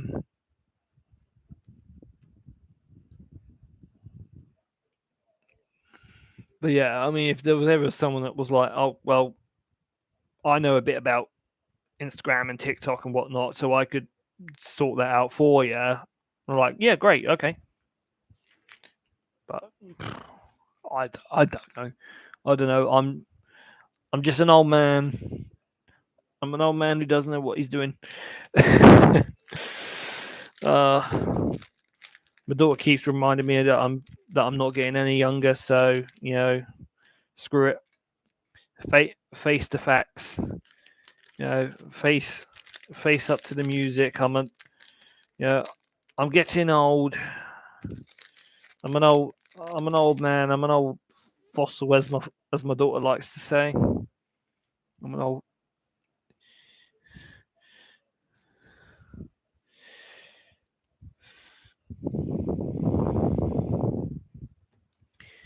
But yeah, I mean, to be fair, my daughter got me some nice, decent Father's Day presents as well. Yesterday, sort of got home from work, saw a parcel sat on the chair, and I was like, "Oh, who's this?" Saw where it was from. I was like, "Ah, I know what it is." It was me. It was the yearly. It was the yearly Father's Day gifts, and I got. What did I get? I got like a gift set of 4 cans of Stormtrooper beer, which I didn't even know was a thing until I had them. Well, until I saw them in the box. But yeah, I got 4 cans of like Stormtrooper beer, which are like pale ales or something like that, or like I didn't read them fully, but yeah, I think they're like pale ales or something along those lines. I got those, and I got a chocolate Stormtrooper helmet. So, best way to describe it, it's like a chocolate Easter egg, but instead of it being Easter egg shaped, it was in the shape of like the helmet of a Stormtrooper. Which, to be fair, I looked at it, I thought that's going to be one of those like really cheap, nasty, horrible sort of chocolate novelty treat things that you would get someone. But I was actually pleasantly surprised. It's actually quite good quality chocolate, to be fair. So it's actually been quite enjoyable. I haven't eaten all of it. I've eaten probably about a quarter of it so far. Had some of it earlier. The rest of it's currently sat in the fridge, staying chilled, because the fact that it's made in Belgium, which means it's made from like proper Belgian milk chocolate, it does melt quite quickly. So yeah, I've got it sort of sat in the fridge, just chilling out. But yeah, I was expecting it to be that really horrible, sort of nasty, gritty, cheap type of chocolate, but it was actually really nice. Was actually really, really nice chocolate, which is not what you would expect for a sort of typical sort of like chocolate gift that you would expect to get, unless it was obviously Cadbury's or something more on the luxurious side. But usually novelty things like that are usually made out of like that. Like, as I mentioned, is usually made out of that cheap chocolate. So the fact it was actually quite decent chocolate was a shock, but thoroughly enjoyable. Thoroughly enjoyable. I'm still 21. Yeah, rub it in. Rub it in. Rub it in. Like, still 21. Yeah, rub it in. The fact that I'm 34 next year. Yeah, just proverbially just kick me in the nuts Thanks for that. Appreciate it. Uh, I think B&M do them probably. I mean, I've not been in B&M for a while, but yeah. So whether they do or not, I don't know. I can't really comment and say yes they do or no they don't because yeah, I think the last time I went to B&M was try to remember now. I think it might have been. It would have been at probably some point last week, but I sort of only went in there just to grab a couple of things and yes, seeing if they did Stormtrooper Ale didn't really cross my mind to sort of check while I was in there. So they may do, they may not. I don't know. Hello, Liam. How are we doing? Sorry I've missed it, but did you get anything on your big day out? 34, I turned that last month. Went B&M today. Sorry I missed it, but did you get anything on your big day out? Yeah, I've got a couple of things. I was going to vlog it because I had like my mates I went with that were saying that, oh, are you going to vlog it? And I was like, yeah, I could do. I got as far as recording the intro and then literally in the car there whilst we were there, and then on the way back, I'd completely forgot, despite the fact that I took the ancient GoPro I've got on its own selfie stick, which to be fair, the audio that comes off of it isn't exactly fantastic anyway. But I took that to at least use for like scenic shots. Didn't even use it. My phone didn't really capture anything else. So yeah, I sort of took the things to do a vlog and didn't really end up vlogging, which is a little bit annoying. But like I've said, that there's always next time. We can always do it next time. So that's not too bad. I mean, having said that, me and my mate did do a little trip to Norwich before that, and I was like, oh, I can do a vlog to Norwich for Lego and use that as like a dry run in like to sort of get ready for the main event sort of thing. I didn't even do that either. So yeah, I've still got to like do a proper vlog at some point. But like I've said, I touched on it earlier. Like I've still yet to vlog like going to other places and sort of like staying in hotels and doing like hotel vlogs and stuff like that. And I still haven't done that yet. So yeah, it's one of those that I plan to do it. I'm going to do it. I just haven't done it yet, but it will be done at some point. But yeah, I did get something when I went, because I went to Milton Keynes twice. Like I've mentioned this earlier, so forgive me for those that have been watching the stream since the beginning. But yeah, first time we went, I picked up the Lego Technic SF24 Ferrari, and I picked up the last set I needed in the Speed Champions, which was the Sauber. So I did that, and then when we went last week on Tuesday, I picked up. I'll actually just grab it, so just bear with me a moment.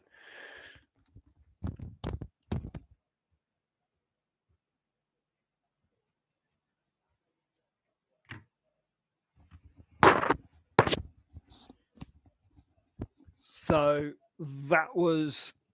this was a set I picked up on Tuesday, and it ended up being the only set I picked up on Tuesday, just purely because I kind of spent a lot of money a few days before that when we went up there. So this is the Too Fast Too Furious Honda S2000, Suki's Honda S2000, which is pretty cool. Built this after I finished building the Technic. The Technic took me about 4 days. I'm trying to think. It was the 5th when we went the first time. I started building it on that day, so it was what 1, 2, about 4, 5 days. I think there was like one day I didn't do any building on it, so it was about 5 days, and then I sort of built this pretty much immediately after. So yeah, it was actually quite nice. But yeah, I'm sort of building these sets, but I just don't have anywhere to put them. Sort of running out of space. I mean, this at the moment, this S2000, where it's sat at the moment, is actually sat on top of my display cabinet. But I don't ideally want it up there because it'll obviously attract dust. But as I have mentioned on the live, I do have a thingy coming. I do have a display cabinet coming that the Speed Champions sets are going to go into, which should arrive on Wednesday. And I know that that's guaranteed to turn up because that's coming from Amazon. So that will actually turn up on like the original cabinet I bought, which was supposed to come from China, which said it was delivered but never actually showed up. But I was able to get my refund on it, lucky enough. So, yeah, but yeah, at least I've got a set coming from somewhere a little bit more fucking reliable. Yeah.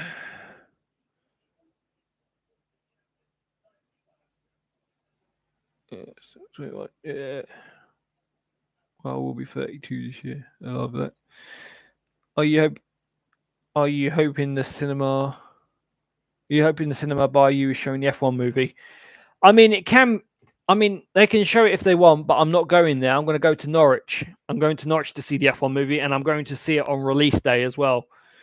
I'm going on the 25th, but I'm not going to see the very first screening on release day. I think the screen. I'm trying to remember what viewing one's mine. I think it's like 12:30, something like that. If it's like 12:30, 1 o'clock, or something like that, which is the one I'm going to see. However, I'm not seeing it in the typical auditorium. The ticket I booked to see the F1 movie, I've booked Odeon's, like one of Odeon's like deluxe suites. So you've got like the really nice, comfortable chair with the proper like fucking drinks holder and stuff like that. So, like, yeah, I essentially paid for like a premium fucking seat, but it was cheap when I bought it because for my ticket, I paid, including the booking fee on top, I paid like 15 quid. So it's like £14 plus like £1 booking fee. And I could have paid for, like, I could have sort of pre-ordered food in advance, but I was like, well, I don't really know what I'm going to have when I'm there. So I decided not to pre-order the food. So I've just got my ticket. I've got like my pre-order ticket, which is on my email. Didn't fancy immersive. No, I mean, to be fair, I did see to look if I could find like find it in like 3D, like find it in like the 3D IMAX presentation, like, but they didn't seem to have any viewings in the Norwich Odeon for like the sort of 3D viewings.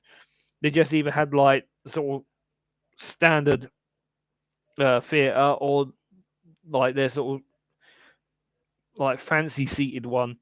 They didn't have any others. They didn't have a 3D one, so I was like, right, okay. See if I can find it because it may tell me what time it is. 1 o'clock. Yes, it's a 1 o'clock screening. 1 o'clock screening. Lux Suite. Area Lux Pod. So yeah, it's like the proper pod, like the proper sort of Lux pods. So yeah, and lucky enough, when I booked it at the time, I managed to book it. So, well, when I booked it at the time, I was like the first person to book it. So I literally had a choice of any seat I wanted, any aisle I wanted. So I was able to pick the seat and the row where it puts me smack bang in the middle. So, you know, I'm not looking at the screen from the left or the right. I'm looking dead straight at the screen. So it was like, oh, yes, it's perfect. But yeah, I mean, I probably know what food I'm going to have when I'm there. I'll probably just buy like a large, like sweet popcorn and probably like a large drink when I'm there. Unless I decide to be like, you know, I'm going to make a day out of it. I'll probably nip into the Nando's before the screening or something, go and have lunch in Nando's or something like that. And then go to the movie afterwards, or I'll probably go to the movie first, so have a quick drink, like get a drink whilst I watch the movie, do that, and then probably nip to the Nando's after, and then have the Nando's afterwards, like after I've seen the film. But I'm not too sure yet. But I'm definitely going to see it on release day. I do also want to see 28 Years Later as well, which comes out on the 20th. But the trouble is, I got my dates mixed up because I was going to be because I couldn't remember what came out first, whether it was the F1 movie and then 28 Years Later, or if it was 28 Years Later and then F1. So that's all I was like, right, I'll book the tickets for the F1, and then I looked, and then 28 Years Later comes out on the 20th. So I was like, oh, right, okay, I could have seen that first and then seen the F1 movie. But yeah, to be fair, I can always watch 28 Years Later after F1 anyway. So if I come out of the F1 movie and see that Odeon of us showing 28 years later on top of what like F1 as well, I'll be like, well, I'm up here now. I might as well just book my ticket when I'm here and go see 28 years later. 2 movies in one day. Knock it out. Why not? Especially when, like, what? I get paid like on the 27th, and I've got some money coming on the 24th. So the money I get on the 24th will go towards like heading to Norwich to see the F1 movie. So it's not too bad. So it all sort of like falls into place, sort of neatly fits itself in place, especially on the fact that I've got an appointment on the 26th of June. So lucky enough, I haven't got to worry about being like, right, well, I can't do this because I've got an appointment getting in the way. But I tell you now, I've already booked to go to see the F1 movie, and nothing is getting in the way of me going to see that movie. Nothing. I mean, it's bad enough I already got the playlist on. Well, I've got the album not downloaded on my phone, but I've because I don't use Spotify, I use Amazon Music on my phone. I've already got the F1 album saved onto my playlist on Amazon Music. So yeah, I'm like full on, like proper full on looking forward to going there and watching it. Here he is. It's Mr. Morley. Evening, sir. How are we doing? Been on the old radio silence the past few days, but nice to see you. Knowing my luck, view will pull it on in the big screen rocking chairs. Yeah, put it on like the full on like 4D or something like that. Let's stick on the whole like 4D experience. To be fair, the F1 movie as a 4D experience wouldn't be that bad. That'd actually be pretty cool, to be fair. You know, to experience the F1 movie in 4D. You know, one scene like a big massive crash and like the whole chair just like rocks around like left to right, like because you just experience a big crash. Be pretty cool, but yeah. Nachos. Yeah, no, I'm not really a fan of sort of movie theater nachos, to be fair. Movie theater nachos not really my thing. I took two of those out when I only really needed one of them. Or one of each, but to be fair, I'm going to be doing this step twice, so it doesn't really matter. Right, so you are going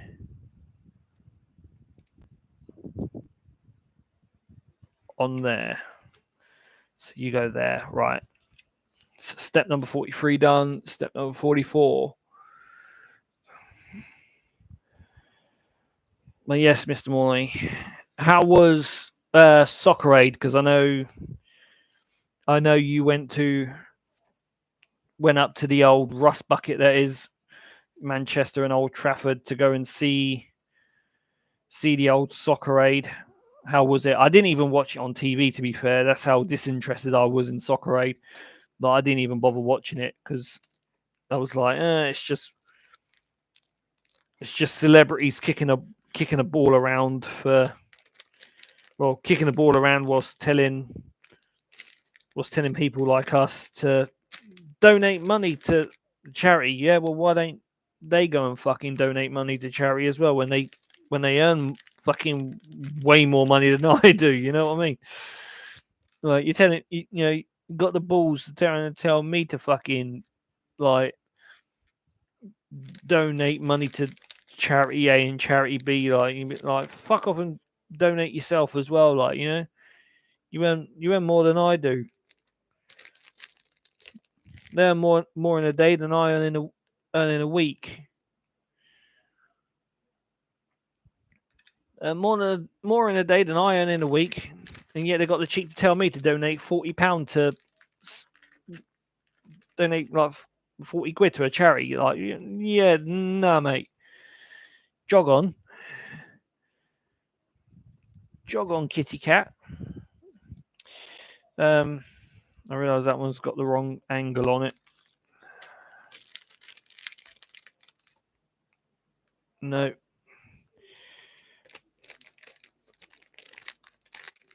Give me one that's got the right angle on it. I need the other one. There we go. That's the one I needed. It's the only trouble when they don't have things. It was sold at 70,000 people, 15 million raised from it. Yeah, it's a shame that 15 million didn't actually come out of the back pockets of the celebrities themselves, but I mean, still a decent amount, I suppose. All things considered, because I've seen like some Facebook posts. I've seen like odd Facebook posts like sort of pop up of like little snippets from it, but to be fair, I sort of like just gloss over them because I'm just like, yeah, I'm not really too fussed what happened. I couldn't care if the England side won or the Soccer 11 side won because it doesn't really entertain me. Besides, I had more important things to watch on a Sunday evening, i.e. the Canadian Grand Prix. So I watched that instead. As the cat decides to absolutely bomb it up the stairs. I'm surprised that cat's still got plenty of spring in her step at 13 years old. Yeah, to think Molly the cat is now officially 13 years old this month. Like, this month she turned 13 years old. 13 years old, and she's still like run up a flight of stairs like a young 3-4-year-old cat. If I tried like flying myself up a set of stairs, I can guarantee I'll probably pull a hamstring or something. Glad to be back. I was gonna say, did you get back today? I'm assuming so. I'm guessing that's probably why you've been quiet on the old Discord front. Right. It's all like process of elimination. Like, if you've been quiet on the old Discord all day, that's probably because you've been traveling back. Like, traveling all the way back. Surprised the Ford car actually made it to Manchester. I thought it would have died on you. It'd been like, hang on, you're going to Manchester. Ugh, no, what are we going there for? Breakdown. Like, breakdown be like, yeah, no, you're not going to Manchester. Not today. Breakdown, job done.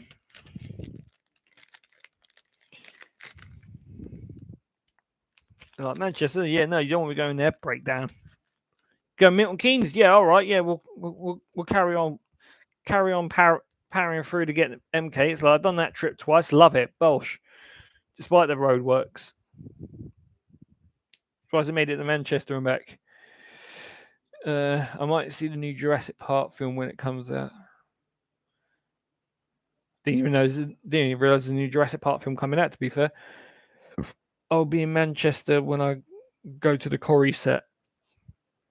Yeah, obviously you got it's kind of obvious. You kind of have to go to Manchester to go to the Coronation Street set, just like you'd have to go to Yorkshire to go to the EastEnders set, not EastEnders, Emmerdale.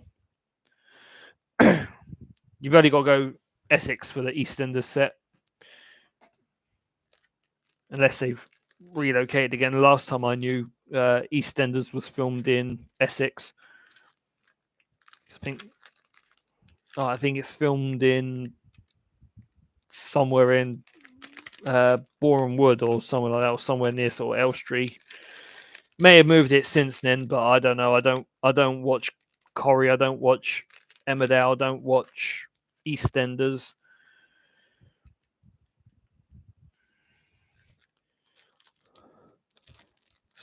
It's not exactly my cup of tea, to be fair. Is it that one? It looks like it is. And then what one we got? We've got not that one.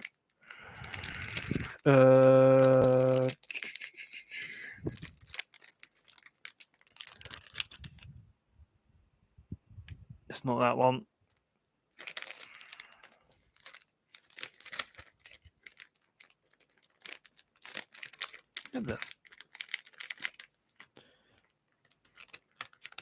How is it?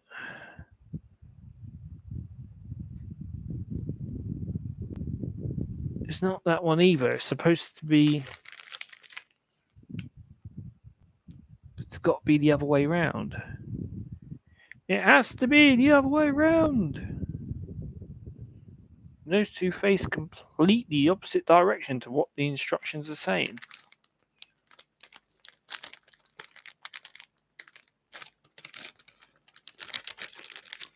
It's going to be that one, isn't it?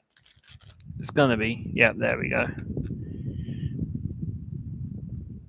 Right, we found it. Right, so those two need to go like that.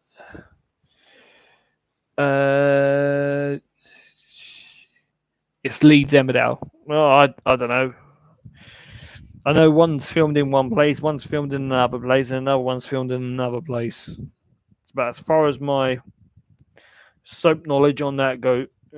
Yeah, it's about as far as my soap knowledge goes on. Goes in that respect. Because I literally don't have a Scooby Doo. Stopped watching Corrie back in 2010 when the tram crashed into the Rovers. Plus Emmerdale one. I will get to meet one of the cast members. Oh, nice.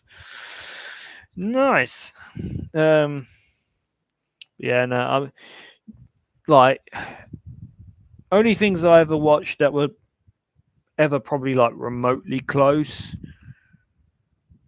to something like Emmerdale, Coronation Street, and EastEnders was like Holby City and Casualty. I mean, I know they're like this all technically classed as dramas rather than soaps, but yeah, I was more of a drama person. I more preferred. That's what I sort of preferred. I preferred more the Casualty, Holby City, even though they're like practically the same thing. I was more sort of the Bill, and then like older programs like London's Burning, and Yeah, sort of like other programs like that. I just never really was a fan of the other ones. No, still in Elstree Studios.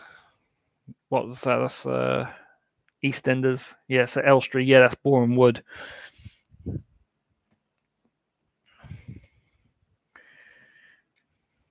I only know the Elstree sort of Boreham Wood way because I have a friend of mine that lives not too far from Elstree Studios. In fact, he almost practically lives down the road from it. Is that going on there? Well, it's going on there, but I'm trying to make sure I've got it lined up properly. Yeah, right, I've got that on the right list. Right, that's good. That's good. Right, let me move those little bits out of the way because I don't need those ones yet. I love the bill. Yeah, because I've got an app on my Fire tablet that's upstairs, which kind of acts as my temporary TV at the moment because, well, a while ago the living room TV decided to pack up, so we got rid of that, and then we didn't have a TV in the living room, so the bedroom TV then became the living room TV. Just until I was like able to get a replacement lounge TV, and currently, as it stands, still don't have a new living room TV yet.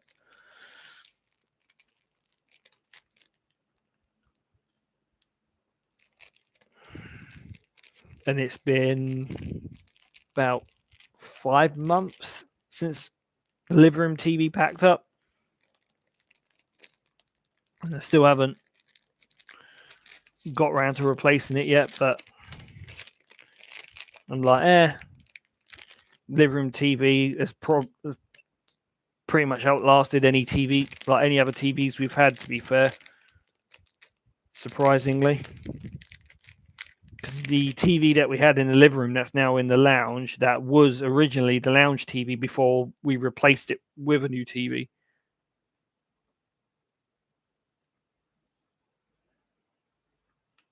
Something just went out.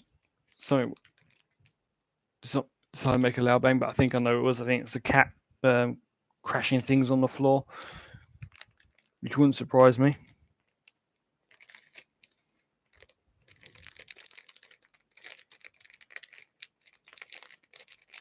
Because the cat has this thing at the moment where it likes to. The cat decides to jump on top of the chest of drawers.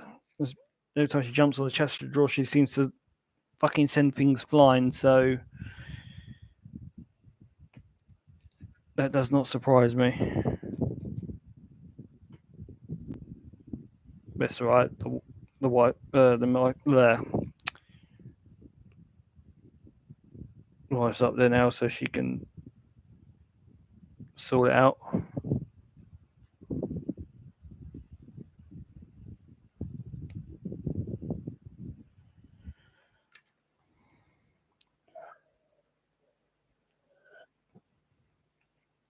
Favorite show was Shameless UK version. Yeah, see, I never really got on with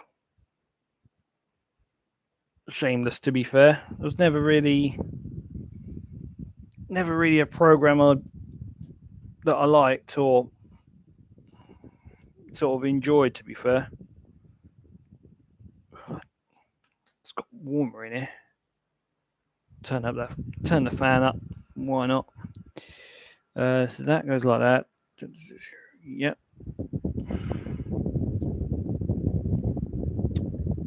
So that's like that, and then we are going that one on there, and then this little corner one goes that way round,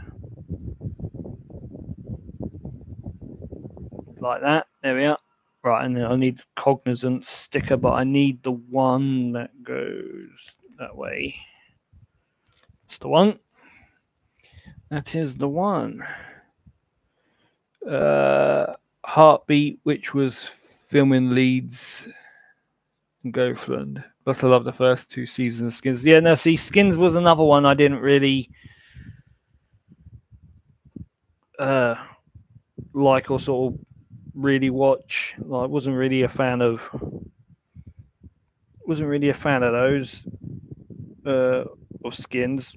Heartbeat wasn't really one I watched myself because I liked it. That was more,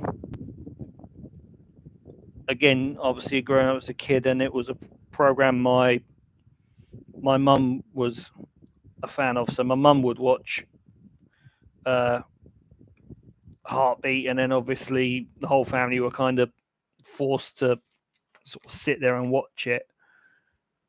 So I've seen Heartbeat, but that was like, if like, it's not something I would watch myself and say, "Oh, yeah, that's like my favorite program," because I never really worried about it. I was, like I said, I was more the Bill, London's Burning, Casualty, Holby City, Only Fools and Horses, On the Buses, that kind of stuff. But the rest wasn't really, like Heartbeat, Emmerdale, Corrie, those kind of things weren't really my cup of tea. Right.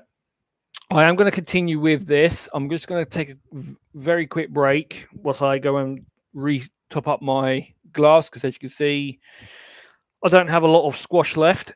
So I'm going to quickly go top that up. Heidi High now. Yeah, that's one I would watch. I do like that.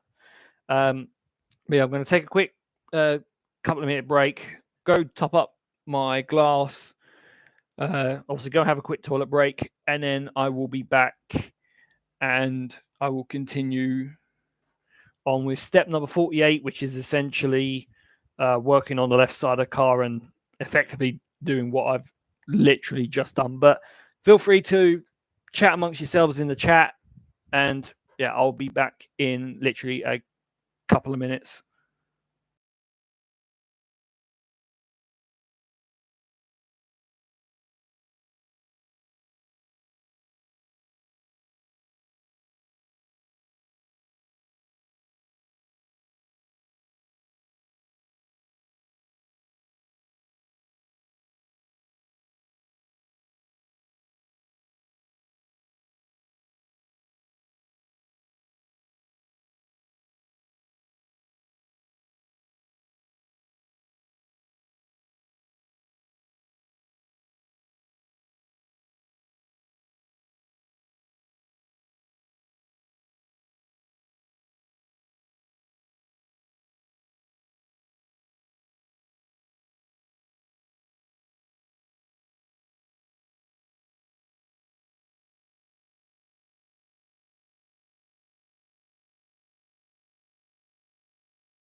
There we are. We are back. Well, hopefully you can all hear me loud and clearly. Sometimes my microphone likes to play up a little bit. Well, I say microphone, the headset likes to play up, even though this is supposed to be a brand new headset. But sometimes it likes to be a pain in the neck. Anyway, let's carry on. And we need that bit. I need that one. I need that one. It's the only thing I don't. It's the only thing that sort of annoys me with the F1 Lego sets, if I'm completely honest, is that some of the steps are just very repetitive because you're essentially like it all gives you the steps to do one side of the car and then it's giving you like separate steps to essentially do like the opposite side of the car, even though steps are practically the same. And why it can't just tell you to be like, oh, do this and do like, well, do this step, but just make sure you do it twice. Completely baffles me, but yeah, it just is. It just is what it is, I guess. Right, that one, and I need mostly bits out of here. So I need that one,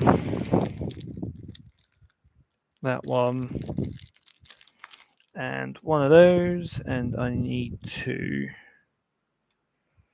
go that way.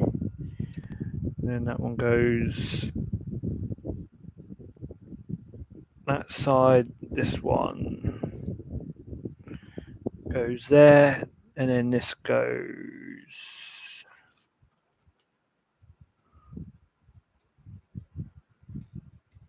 there, isn't it? Yeah. So that goes there, and then essentially those two bits again, and I need the other one. Sweeney the Professionals. See, Sweeney never really watched Professionals. Is not really one I watch either. Just purely because they're not really programs I've watched, but then they're not really programs anyone in my family watched. So I never really watched them. I've heard of them, but never really watched them. Well, they weren't exactly my kind of thing. But I've seen the back end of the staple, so we're halfway through the book anyway.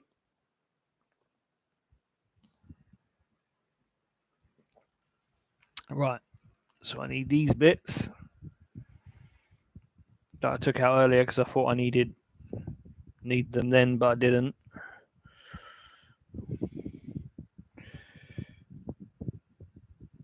Essentially copying a step that we did earlier. So this was to go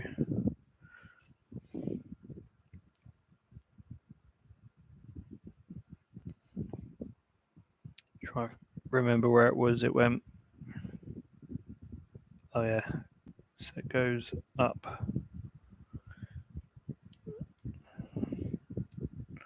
Oh, there. Sorry. It goes down.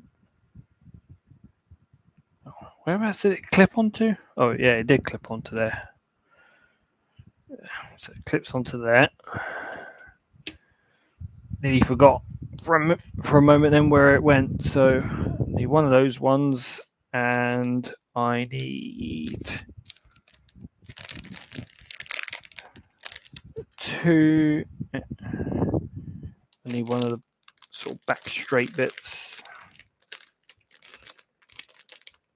Is it in here? It is indeed. Right, so let's see. That goes there. That goes there. That makes that piece. And he only sticker number 13. I mean, to be fair, it's like with like reality TV shows, like they never really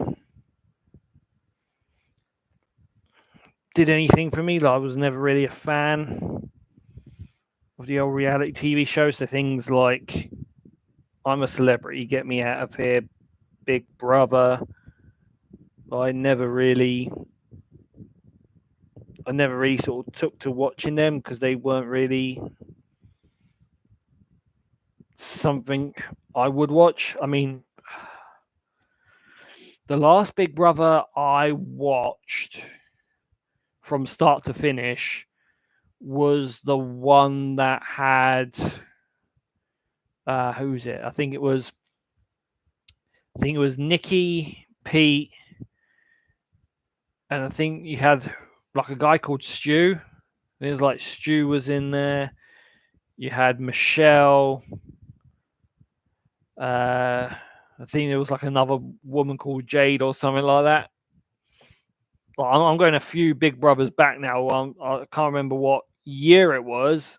I can't remember what year of Big Brother that was, but it was the one that had Pete who had the Tourette's. You had Nikki who had the blonde hair. You had Michelle, who was the one that ended up parading around a Big Brother garden in the nude. You had Jade. You had Stu, which I believe was the one that Michelle ended up having a sort of steamy shower with. It was like one of the earlier Big Brothers. It was sort of slightly crazy one. It was one of the slightly crazier Big Brothers. But that was like the last time I ever watched Big Brother, like from start to finish. The sort of other ones after that were a little bit boring, just a little bit on the sort of tame side, and I just never really like got into it again after that.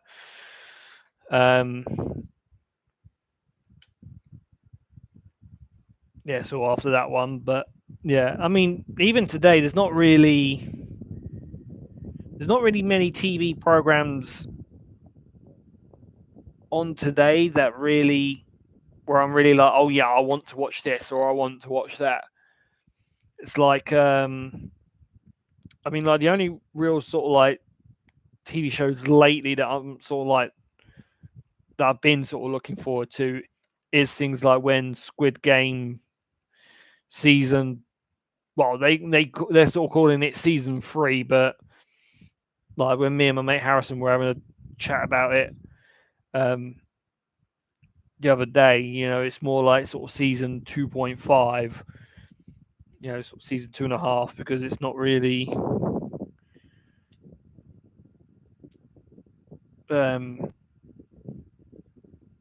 yeah, it's like they only gave us like half of season 2 to begin with, and this is essentially like the back end of season 2 that they're now giving us. So it's like they've sort of split season 2 into 2 parts. But yeah, but like that's one I'm looking forward to. I mean, what other ones is there? There's, I mean, like when Disney did like sort of brought out all the like sort of Star Wars related series. So you had like Star Wars Obi-Wan, Star Wars Andor. I'm still yet to watch season 2. I think it's season 2 of Andor that sort of only recently came out, not that long ago. I'm still yet to see that one. Yeah, like sort of Star Wars Andor. I've seen Ahsoka, Book of Boba Fett, Mandalorian, that kind of thing. But then I would, because it's Star Wars, and if I'm a geek with anything, Star Wars is definitely up there on the things that I'm a full on nerd/neek about. Well, I would say nerd, but like I think the modern day kids would call it, that you're a neek. But yeah, there's not really, there's just not really many modern day TV programs that really sort of get me excited or interested. I'm like, oh yeah, like I want to watch this. I want to watch that because that looks good or this looks good. I mean, if anything, I would rather watch I say the good old fashioned stuff, but like I'd rather prefer watching like Big Bang Theory and all that over something like Love Island or something like that. It's just not really my cup of tea, so to speak. But yeah, I mean, to be fair, like the Grand Prix over on Sunday was it was all right, but then it was like any sort of typical F1 race where it was like, the race sort of starts off right and then it sort of mellows out, goes a bit dull, and then suddenly starts to pick up towards the end, but then whimpers out again. Because I mean, to be fair, during the race there wasn't really much action until effectively freaking Lando essentially replicated Hamilton's move on Jensen Button a few years back, when Norris foolishly tried to go up the inside of Oscar and like failed dramatically and end up breaking his suspension and taking his old front wing off. But I mean, credit to Lando. He put his hands up, wholeheartedly admitted that he was the one in the wrong. He was the one who like ultimately fucked it up. Like ultimately screwed his race up. But yeah, but that was like the only sort of like decent thing, which brought out a safety car sort of towards the end. Yeah, it sort of brought out a safety car towards the back end of the race, and then the race actually ended up finishing essentially sort of behind the safety car. So George Russell sort of essentially, got away with a win. I say got away with a win because I think if a safety car hadn't come out, he probably would have got overtaken by Max. But yeah, so the safety car kind of saved his ass, and he sort of lives to fight another day, so to speak. But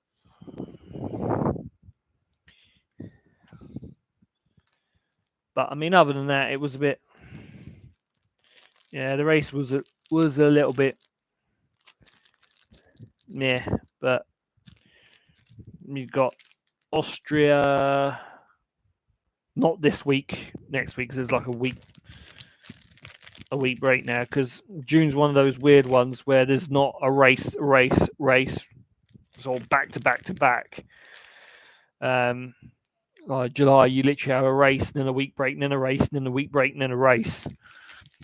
So the next one's not until like the final weekend in June. So that's like from the 27th up until the 29th. Yeah, up to the 29th. I just have to look at the calendar then just to double check. Yeah, I did take one of the little ones out. Right, so I need. Is it me or F1 has become more mainstream sports than a few years ago? Yeah, it's definitely become a little bit more mainstream than it was. I think the fact that obviously they did, obviously the Netflix series Drive to Survive, which I do like. I'm not going to lie, I do like, because at the end of the day it's to do with F1, and I haven't got to twist my arm to say like, yeah, I'll watch it because I will. So I think that obviously with the help of obviously the Netflix, the Netflix sort of documentary series that they do on F1, plus the fact, that they've done like some other sort of like mini series. Like I know Kimi, like the new driver Kimi Antonelli, he's had like a sort of special one-off documentary done on Netflix about his rise into Formula One. So I think that's kind of helped, and then the fact that they now do 24 races, with the fact that they go to America 3 times, and they're going like obviously this year anyways, like the last time that they go to Italy twice, and all that, it kind of boosted its popularity a bit. But other than that, it's I think that kind of helped it a little bit. No, I can't say for sure that that's what's like so heartedly the reason for it being a little bit more mainstream, but its popularity definitely has sort of increased from like years gone by. And I mean, it's going to be interesting as well, because obviously you got to think that like next year you've got because next year you've got the new cars coming in. You've got like new regulations, so the cars are going to end up looking totally different to how they do now, because next year they're going to have active, well, I say active aero, but like the front wing's going to have DRS flaps on it. Obviously, the rear wings are still going to have the DRS flaps, so the cars are essentially going to have double the DRS. But I think rather than only being set zones around the lap, it's going to be a case of like on the straights and stuff, they'll be able to activate those DRS flaps, so like as and when they want. So it's going to be interesting. Plus the fact you're going to have 11 teams next year, so you're going to have 2 extra cars on the grid compared to the 20 that people have got so used to. So Monaco is going to be an even bigger parade lap than what it usually is. But it's going to be interesting. I'm seeing more women get into it too on Instagram. Plus, I think it helps with Miami and Las Vegas being added to. Oh yeah. Used to be a dad/straight guy sport, but now Lewis and other. Yeah, I think that's helps as well. Obviously, not only that, obviously you've got F2 and F3. Plus, not only that, the other support races you've got is F1 Academy, which is obviously the all-female sort of F1. I say F1 division, but to be fair, with F1 Academy, even though the driver lineup is all women, they don't drive F2 machinery or F3 machinery. The cars that the women drive in F1 Academy are on a level with the F4 cars, which some people will be like, F4, I didn't even know F4 exists. F4 does exist. They just don't do support races with F1 like F2 and F3 do. F4 usually are like a support race for the British touring cars. But then the trouble is Formula 4, or F4 in this case, is sort of regionalized. So you've obviously got F4 GB, F4 Europe, F4 Italy, F4 Spain, F4, Qatar, F4 sort of like UAE or whatever. So F4 is more sort of like regionalized. But the cars that the women use in F1 Academy are essentially F4 cars. Like there's not really much difference in regards to the power and all that, so they're almost identical. But yeah, it is nice, and plus not only that, obviously with the with the F1 Academy races, you can watch them live on YouTube because F1 Academy have a YouTube channel and all their races go live onto YouTube. So, like, anyone can basically access, access their channel and be able to watch the win races. Fair enough, their races are a lot shorter. Usually, their races are usually sort of like between like they're sort of between like 15 to 20 laps, depending on the length of the circuit they're at. But it's still fun to watch. To be fair, there's probably more action in F1 Academy and F3 and F2 than there is in F1 anyway. So it's so like the junior categories are definitely like good to watch as well. Obviously, F2 and F3 you can watch it on like Sky Sports. I think Sky Sports do cover them, but then even if you don't watch them on there, you can effectively like catch them on like YouTube. They usually like F1 usually puts the highlights of their races onto YouTube, so you can always catch it if you don't watch those live, which is always handy because I never really watch the F2 and the F3 races live as they happen. I always catch them on YouTube as a backup. Plus, they got a Netflix show to the women. Yeah, the F1 Academy have got a Netflix series as well. Well, I say series, but like they have done some. They have effectively done like essentially like a spin-off. So instead of being like F1's Drive to Survive, it's just like F1 Academy. I just said it. I mean, if it brings more people into, well, if it gets people like tuning into the F1 Academy races and actually like watching it, that will obviously grow that in popularity and stuff, which is pretty cool. Like I said, with the F1 Academy races, you can easily catch it on YouTube anyway, because the F1 Academy stream the races live to YouTube. So it's not like you've got to pay an extortionate amount of money to obviously have a Sky Sports subscription or a Now TV subscription or whatever to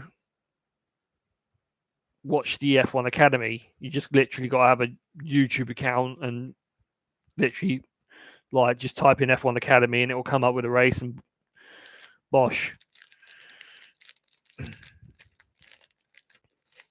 You can literally watch it. And the handy thing as well is that they don't end up sticking like adverts in halfway through the race. So you'd be watching the race and there's literally like it won't sort of break off and then go for an ad break, which is kind of handy. It makes the viewing experience a lot better because then you're actually watching the race from start to finish without watching it and then all of a sudden like, oh no, we've got to quickly chuck in a fucking like quick 20-second advert or something like, and you think to yourself, oh, just fuck off with that shit.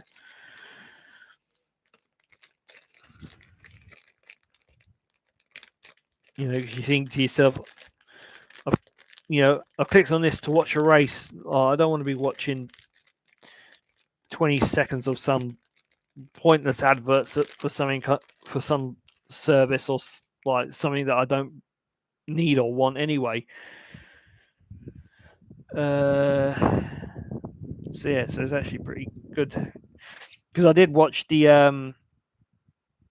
F1 Academy races at Canada because they did 3 races at Canada. They had one race which was supposed to be one of the they did one race in the first race they did in Canada was supposed to be the final race of Miami, which they didn't do because of the bad weather. So they postponed it. So they had that race take place in Canada, and then they did the 2 races that were supposed to be in Canada after that one, which doesn't sound confusing, but I just make things sound more confusing than they need to be.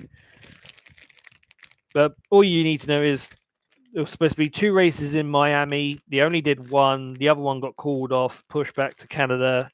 So they did it at Canada before they actually had the main 2 races of Canada.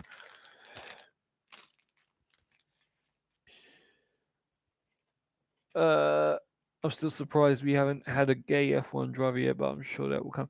Oh yeah, that'll happen at some point. That'll come with time. That I mean, like never say never. Like the main thing is to never say never. Like there will be a gay F1 driver at some point. There will be a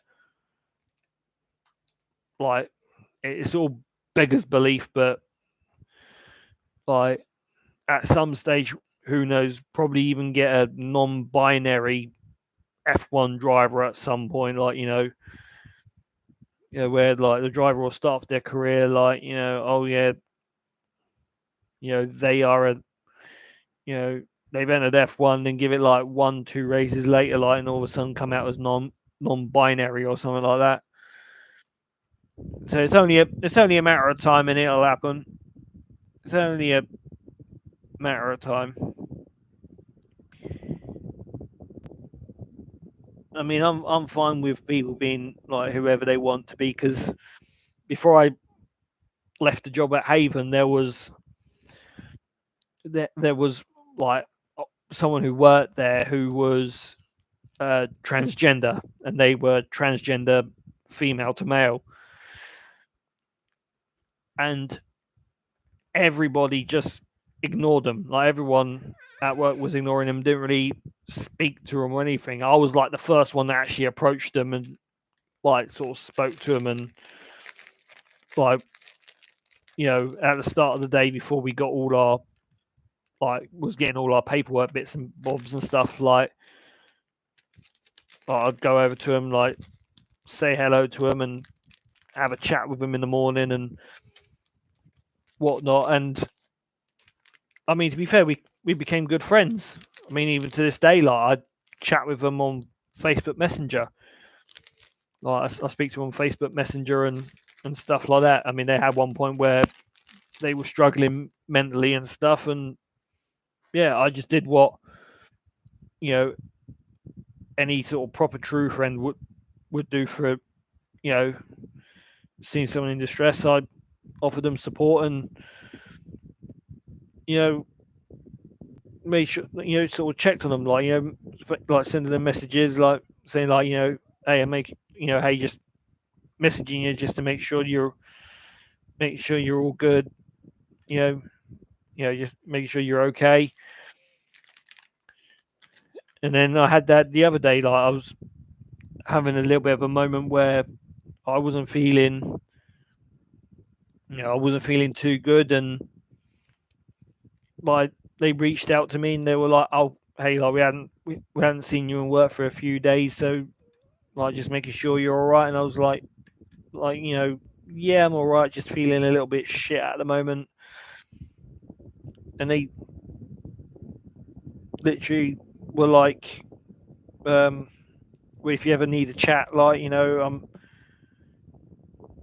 they were like, if you ever want to chat, they were like, my messenger's always open if you want, if you ever want to have a chat. So I was like, okay, I'll take you up on that. And yeah, so chat line, feel better and stuff. And they were talking about that they were, I think they mentioned that they were going to go to like Norwich Pride this year as well. Like, and it's going to be like the first time. Like, I think it's literally going to be like their first time that they're going to the Norwich Pride, because they've not like been to it before. So they're going. So it's like their first ever visit, and they were like, I don't know what to expect, and I was like, it'll be fine. You just I don't stress out too much about it. It'll be okay. I just noticed I put these two black bits in the wrong way round. I was supposed to. I didn't even notice I had the two black bits the wrong way round. To be fair, so I'm supposed to have those bits like that rather than towards the outside, but I had them towards the inside. Silly boy. But yeah.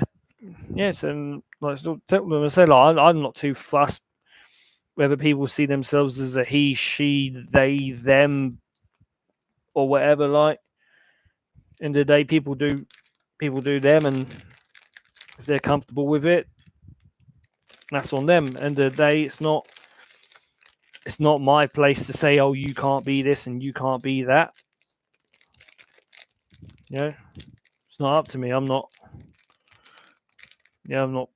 their parents. So I'm not going to tell them what they can and can't be. If they want to, if they don't feel like one thing, but they feel like something else, that's on them. That's them. I watched the F1 Bro Electric Cars once. Oh, you're talking about the Formula E. Yeah, Formula E's not too bad. I've not watched Formula E in a while, but that's definitely improved a lot since I last watched it. In GTA 6, where it's based. Yeah, GTA 6 is based in Miami. It's going to be based in Vice City, which is nice to see. It's nice to see that they've sort of gone back to like relive Vice City, because we haven't had Miami in a GTA game since GTA Vice City. I'm going to go there this year. Yeah, because my mate at my old, as I said, the job I just left, like, they're going to the Pride this year. Yeah, and they said that it's like the very first one they're going to, and they're really nervous about it. They just said, like, to be fair, it's understandable. It's going to be nerve-wracking going to your first one of anything.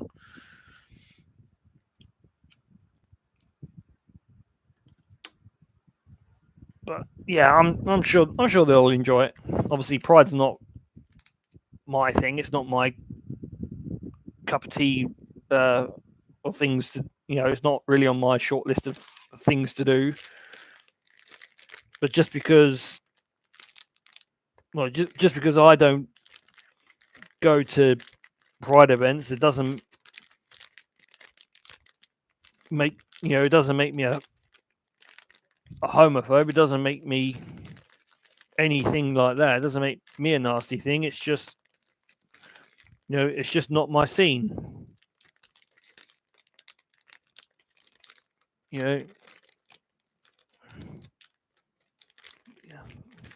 Like, I know people say, like, oh, Pride, that the whole Pride festival, it's not just for gays, sort of gays, lesbians, transgenders, and all that, because straight people attend Pride and all that. Yeah, fair enough. If straight people attend Pride, straight people attend Pride. But, like, would you ever see me at Pride Festival? Probably not. If I ever had someone who, like, if I had a friend who's gay and they turned and said, "Oh, would you like to come to a Pride Festival?" If I didn't have anything going on and I was free, I may be like, "Yeah, you know what? Okay, I'll come in support of blah blah blah blah blah," and I'll probably go. But, like, would I just be like, would I go just on my own, just to be like, oh, I'll go and experience it just to see, like, what it's all about? Probably not, because the way I see it is like, well, it's not my scene. But that doesn't, it doesn't make me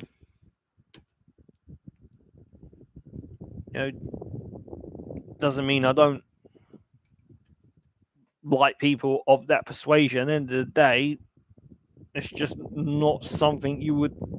It's not. It's something that I would just not do because I don't want to. It's just not. It's just not who I am.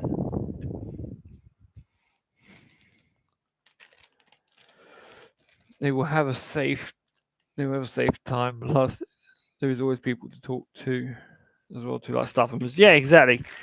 I did say to him that usually, because I think I was referring to you, Aaron, when they said about when like, oh yeah, I've got another friend who goes and they've like I go whenever they've been, they've never had any problems and stuff. Like I go like usually it's pretty much like okay, and if you do have any issues, like there's always people there to talk to or like to talk to and stuff like that in case you need to speak to someone. But yeah, I just never.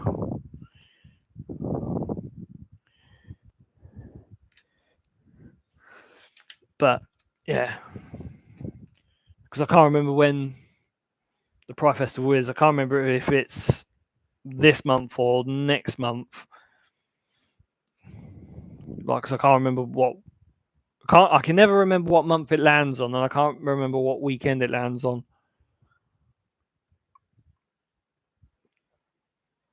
But yeah, I mean, I wouldn't go. Well, not that I wouldn't go. I wouldn't be able to go even if someone invited me to go because, like, in regards to my work rota for this weekend and next weekend, I'm in both weekends. Like, I'm in my main job both. Yeah, I'm in my main job both weekends, so I can't really like be like, oh, can I get the time off because I'm going here, and then be like, yeah, all right. It's all like already penned in to do some work. Plus, not only that, you've got the you got the First Light Festival.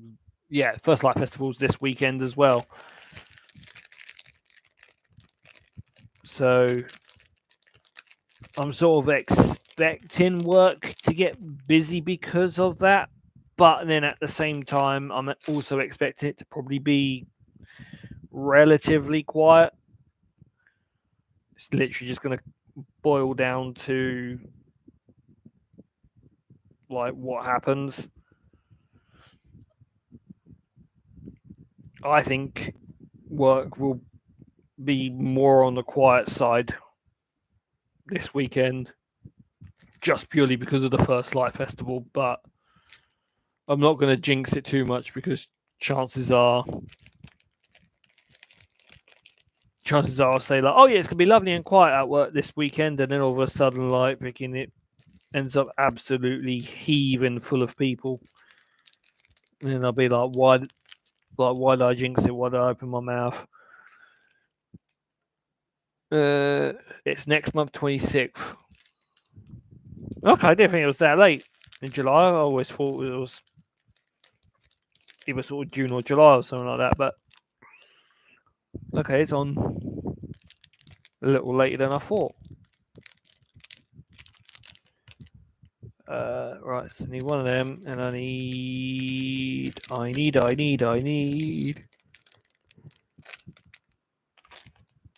not that bit. I need.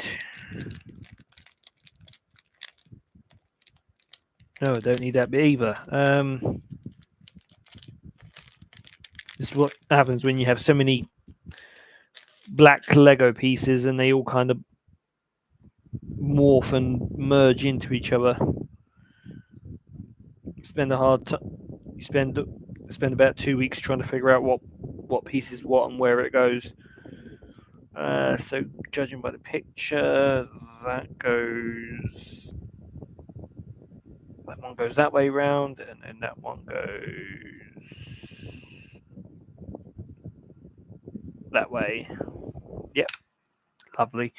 Right, so I need two of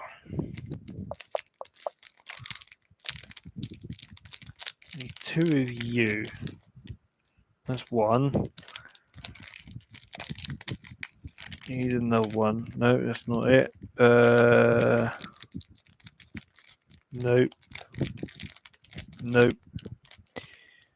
Oh, come on, where the? Nope. Nope, it's just the same one picked up. Aha, there we are. Found you. Right. So.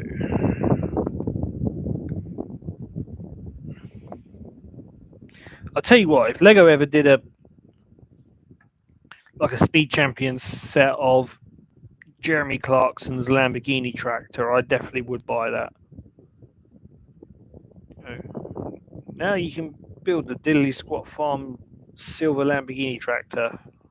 Take my money. Take my money, in my basket, pay continue, buy now. Here is my card, take my money, bosh.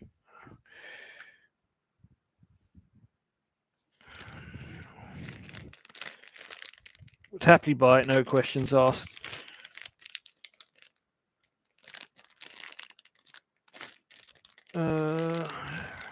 Right, I need that piece. I also need the piece that I'm probably going to take 5 years trying to find.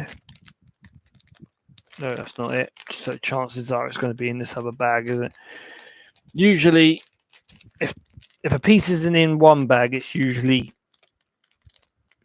in another bag. But then you'll go to the other bag to try and find that piece, and it turns out it was in the first bag you were looking in the entire time. It was just like sort of like morphed into the rest of the other pieces. Yeah, it's not in there, so chances are it's already in this bag. I just haven't seen it. I want to go to Fort Park or Alton Towers soon. See, now I've never ever been to Alton Towers. A lot of people rib me for that and go like, "Oh, why have you never been?" Blah blah blah. But I've just never been because I've just not really had. I've not had the means to get there because, I mean, let's be fair, freaking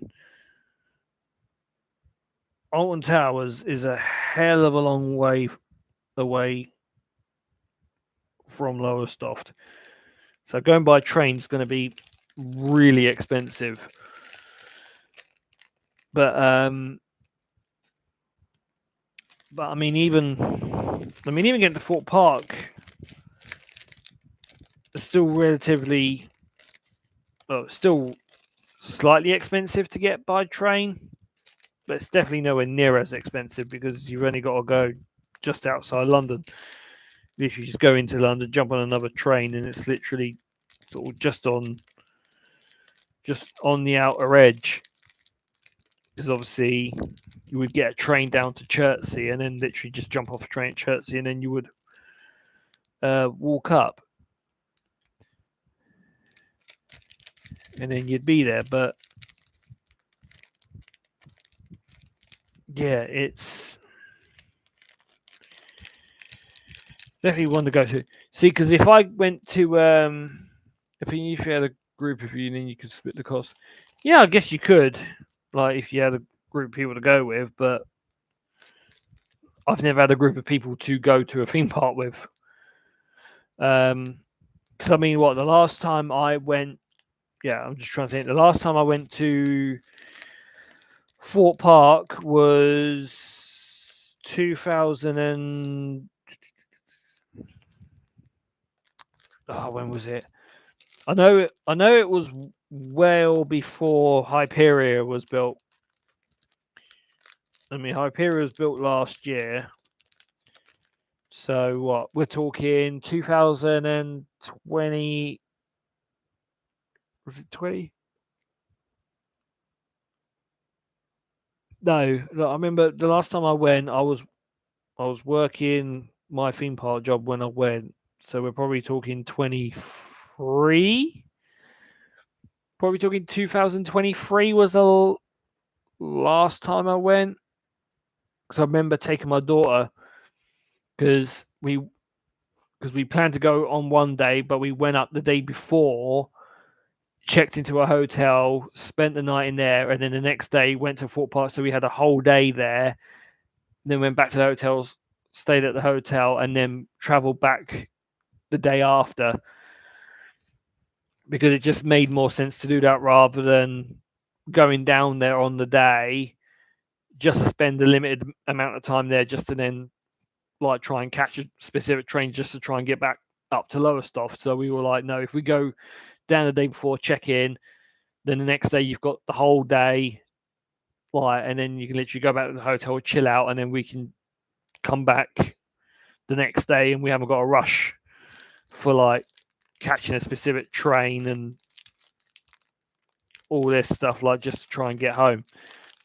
So yes, I think it was about, if it wasn't 2023, then it would more likely be sort of 2022, something like that. But it was definitely a while ago. Definitely a while, like quite a while ago.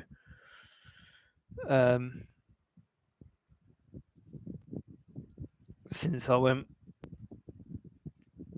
to Fort Park. That's definitely one I would go, like, sort of go back to, because I like Fort Park. My daughter likes Fort Park, but I do want to take her to Chessington at some point, because she's never been to Chessington, but also, like me, she's never been to Alton Towers either. So that's definitely like another one.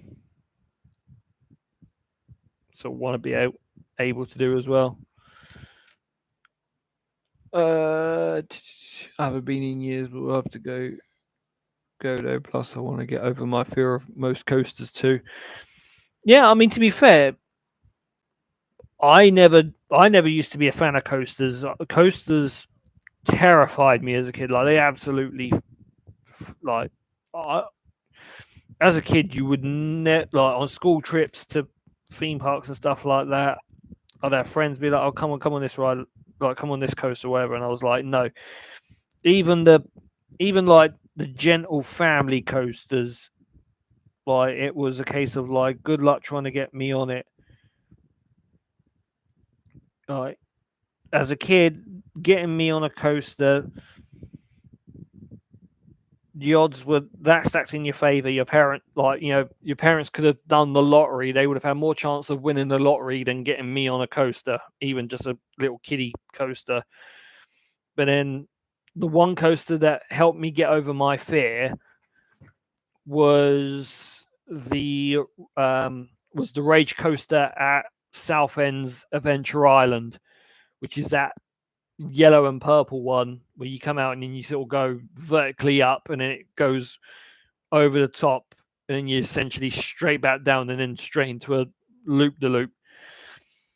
That coaster was the one that got me got me over my fear of coasters, and then after that I was like happy to go on coasters after that. The one coaster that sort of slightly put the fear back into me of coasters was, funny enough, when I went to Fort Park, and this was before I took my daughter, and my mate went on Nemesis Inferno, and I was like, "Oh yeah, do you know what? I've never been on it, so yeah, I'll go on it." I went on it. Jesus Christ, it almost like literally put the fear of coasters back in me. I fucking hated it. I hated Nemesis Inferno so much, because we ended up sitting not directly at the back. I think we were like second row from the back, and safe to say when I came off there, my legs were shaking. Like I nearly blacked out on, like, full on sort of like blacked out on, like fainted blacked out on the ride. That's how fucked up I was after going on it. It fucked me up. Like that was bad. But yeah, it was all like after, like, once, like, the sort of like adrenaline kicked in and whatnot. Sort of like towards the back end of it, I was like, I actually enjoyed it. But yeah, no, if it's like Nemesis Inferno, would I ever do it again? More than likely not. Like, definitely more than likely, I would, like, turn around and tell you to go fuck yourself. But I'm sort of happy that I've at least done it once. Would I do stealth? Fuck no. Unless you want me to come off of it as a dead man, I don't think my heart would take going on something like stealth. But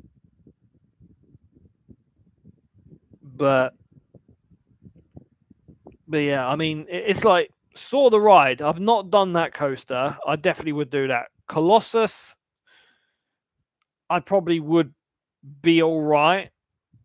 I mean, I've been on there once with my daughter, and she decided to put me on the inside, where, like, after the lift hill, you go into the drop, and on the inside, you're like instantly into the freaking bank turn, so you're like lower down, and that took me by surprise and he scared the shit out of me.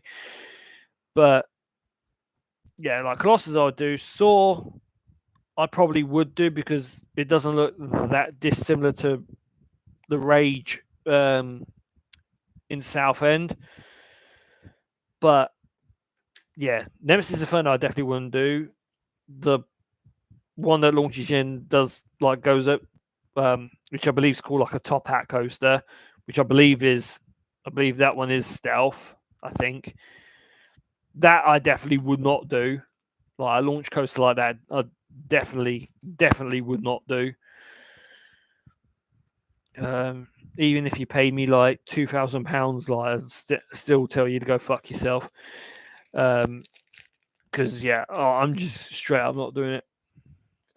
Is that the one stealth? Yeah, I'm pretty sure stealth is the one that's known as a top hat, which is the one that brings you out, sits you at some lights. The lights go off, and then it just accelerates you like full pelt, and then you go sort of up several hundred feet, and then it goes like up over the top, and then several hundred feet straight back down the other side. Yeah, that is the one I definitely would not do. Other people can do it, fair enough, but yeah, I wouldn't do it, because honestly, with previous health issues I've had, like one particular health issue I have had has involved an issue that's left my heart in a little bit of a less than fully fit condition. Like, I just wouldn't, I just personally wouldn't chance it, because last thing I want is to be coming off of that a dead man. End of the day, I've got a daughter to love and cherish. Like, I don't want to be coming off of a coaster freaking, flatlining and all that shit. No thanks. I'll leave all the death-defying stuff to those who don't value their lives as much, or are a hell of a lot more of an adrenaline junkie than I am. I mean, like, my daughter's not done stealth yet. Like, she wanted to do it when I did take her, but she was a bit too young at the time. But now she's like 16, so if I did take her and she saw stealth, she probably would go on it and do it. But I'll turn and tell her, like, she tried to get me on it, I'll be like, yeah, nah. Be like, you ain't killing your old man off. Like, not a chance. I go, if you want to do it, I go, be my guest. You go and do it. I go, but you ain't fucking getting me on that. Oh, no, no, no. Not on your Nelly. I'll be keeping my feet firmly on the ground on terra firma, thank you. I am not I'm not going up on that bloody thing. No thanks. I love that. Would be fun to go together. Yeah, maybe, but yeah, you can go on. You can go on stealth yourself. You ain't getting me on fucking. You would not be getting me on stealth. No chance. No matter how pissed no matter how much alcohol you try and put in my system or whatever, I still will not do it. Like hell no. I've got a family to provide for. I can't. I've got a family to provide for, and I'm too old and too fragile to do death-defying things like that now. I mean, it was bad enough when I went on Wipeout at my workplace with Hills, going on fucking Wipeout. Jesus Christ! I went on it thinking like, oh, I'll go on it, give it a try, see what it's like and all that. Fuck me, did I regret that? And I haven't even been on it as it is at the moment, because now it's had a bit of a refurb. It's had a bit of refurbishment work, and seeing how it is now, I'm like, yeah, no, like, definitely fucking not going on it. Like, hell no, hell no, hell no, am I going on it now? With the refurb work it's had, hell no, you're never getting me on freaking Wipeout again. No, I've done it once, didn't like it the first time. Oh, come on, I'm trying to get this to sit right in the center. There we go. Yeah, did it once, did not like it. And it was in its old configuration. Obviously, the track's still the same, but there's a few things that have changed since I last went on it, and I know what those changes are, and I've seen. I'm like, yeah, no, like, oh no.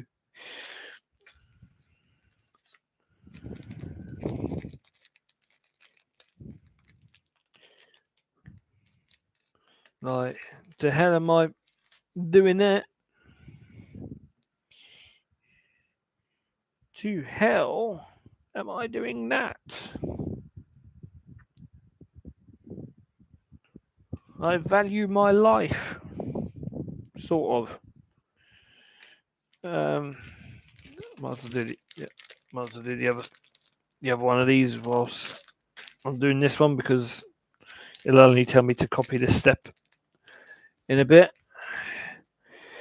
I would be fine with that. Only got on. I would be fine with that. Only go on the coasters you're happy with. Yeah, and see, I mean, at Fort Park, the only coasters I probably would be happy to do would be Soar, but that's because I've never done it. Colossus, I probably would be all right. The only thing I hate the fucking barrel rolls on it. But I'd be all right. I'd probably turn and go, I fucking hate you and shit like that, like, and scream like a little bitch. But I'd be all right. But yeah, no, Stealth definitely wouldn't touch. Nemesis definitely wouldn't touch. Like, one and done. Like, I've done it once, like, never again. It's like Wipeout. Done it once, never again. I mean, it's like, the coasters down at Pleasurewood Hills all of them barring Wipeout, I would do again. So like Cannibal Express, definitely would do again. So like that, because it's essentially like just a sped up sort of family coaster. Express definitely would, although that definitely, it's uncomfortable for tall people because the freaking thing's tiny. Like, the seats are so fucking puny. Marble Madness, I definitely would do. I've done Marble Madness a couple of times in the past. I definitely like it. I like those kind of coasters, especially when it sort of whips you left and right, left and right, left and right. You go down one bit of track and then you get to the end and all of a sudden, like, fucking whips you around a hairpin turn and then sends you back the other way and then whips you around and sends you back in the direction you originally went. I don't mind that. That's recently had a refurb. I've not been on it since it's had its refurb, though, purely because I've been working, so I don't get a chance to enjoy myself. Else I could have gone and enjoyed myself there on the 14th, but went with my mate to a car auction instead because he asked. I said yes, so I did that. And not only that, I didn't honestly think I was gonna actually get a day off to actually do anything until it was like sheer miracle. And I was like, oh, I've actually got a day off, right? Okay. But I mean, to be fair, I've got my birthday coming up anyway. I've got the 6th of July coming up. I don't have it booked off yet. I have got some holiday left to use up. I do have some holiday left to use up. Trouble is, I've got to book it at least 2 weeks in advance. So time's effectively running out. So if I'm going to book my birthday off, I need to at least probably do it this week, if not. I need to at least do it probably before the end of this week, because I've got to give at least 2 weeks notice. Because ideally, I don't really want to go and be in work on my birthday, because that would fucking suck. Because no, my luck, I'd end up on the most fucking boring, or like the most boringest of rides on my division, and it'd be like, oh yeah, this is some fucking oh, this is some sort of, this is some nice fucking birthday treat that I get put on, get given like a fucking shit thing to do.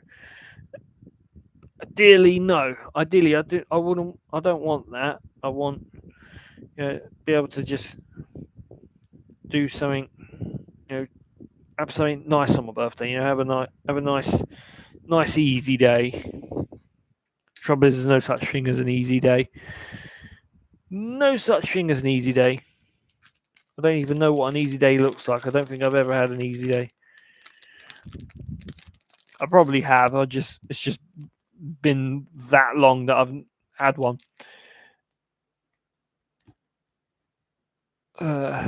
11 types, yeah. Ooh, pardon me.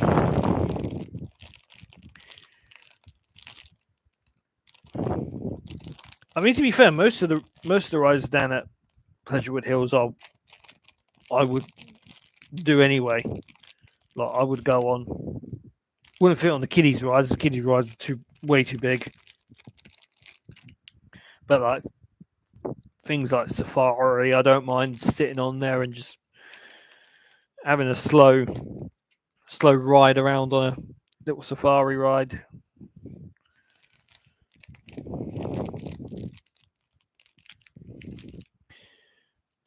It's just nice and chilled, nice relaxed. Definitely go on. Kite Fly is definitely one I go on at Pleasurewood Hills, just purely because of the fact that, like, I just do. Like, I remember years ago when I used to. Well, it was like one odd day I would get to operate, and I operated it, and it was just funny seeing like grown adults go on Kite Fly just to literally use it as an excuse to get like a quick nap in.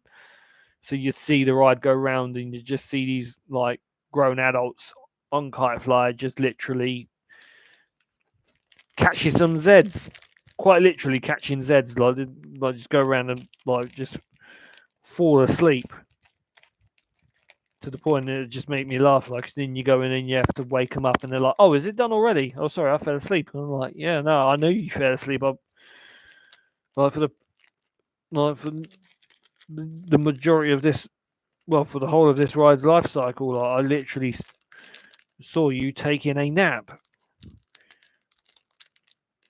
like taking a nap on the ride." And to be fair, I'd honestly do the same thing. Go on Kite Fly, right? I'll have a cheeky little nap. You know, wake me up when it's done. Wake me up when the ride's over with. Why not? Have a bit of pleasure with Hills Rages. Well, I mean, to be fair, you're not missing out much. It's not, it hasn't changed drastically. It's still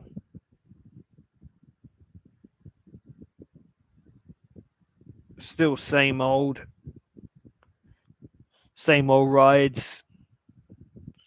Coat of paint here and there. Some rides have had a bit of a rework, as I said. Wipeouts had a refurb. Marble Madness has had a refurb.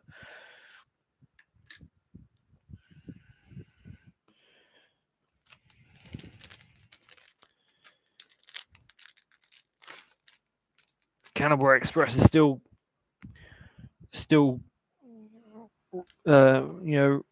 rocking and a grooving like a granny that just won't quit dancing. You tell it to die. You tell it to hurry up and die, and it's just like, no, I'm going to keep on going just to piss you off. It's like, I'm going to keep on fighting death. Death's not collecting me just yet. That's essentially Cannibal. Just it will not die. It will not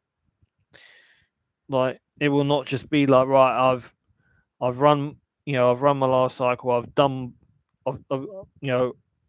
taken around my last set of passengers. I'm done. I'm officially retiring. Bosh. Good night. Good night. God bless. It still goes. I mean, I'm impressed. To be fair, I think a load of people are actually impressed that ride still goes. It just sort of beggars belief.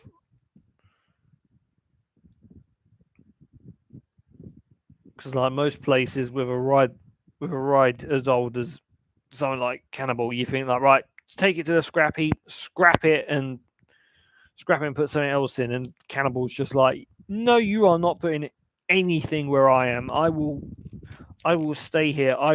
I refuse to move. It's literally like a Just Stop Oil protester in its own weird way, in its own weird, lovable way. It's like a Just Stop Oil protester. It just doesn't want to quit.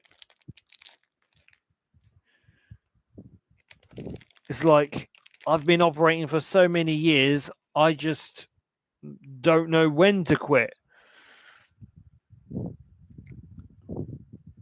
It's like getting a relative to quit smoking, and they're just like, I can't quit smoking. I've done it for too long. It's it's like, I've been smoking for far too long. It's really hard to kick the habit. Still surprised, great. Yeah, I mean, yeah, fucking that wooden thing. That wooden thing is, it's past the point where it's that old. It's not even an antique anymore. That thing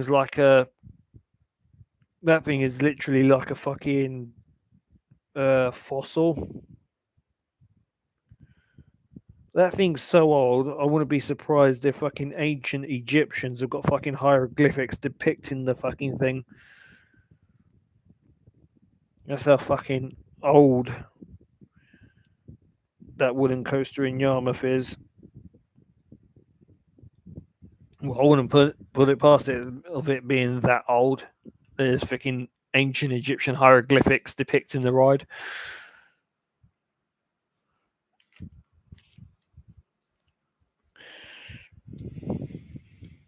Because that thing is, whew, that thing is ancient. I mean, even how that thing still goes, I don't know. I'd like to know how how the frack they're keeping that thing going.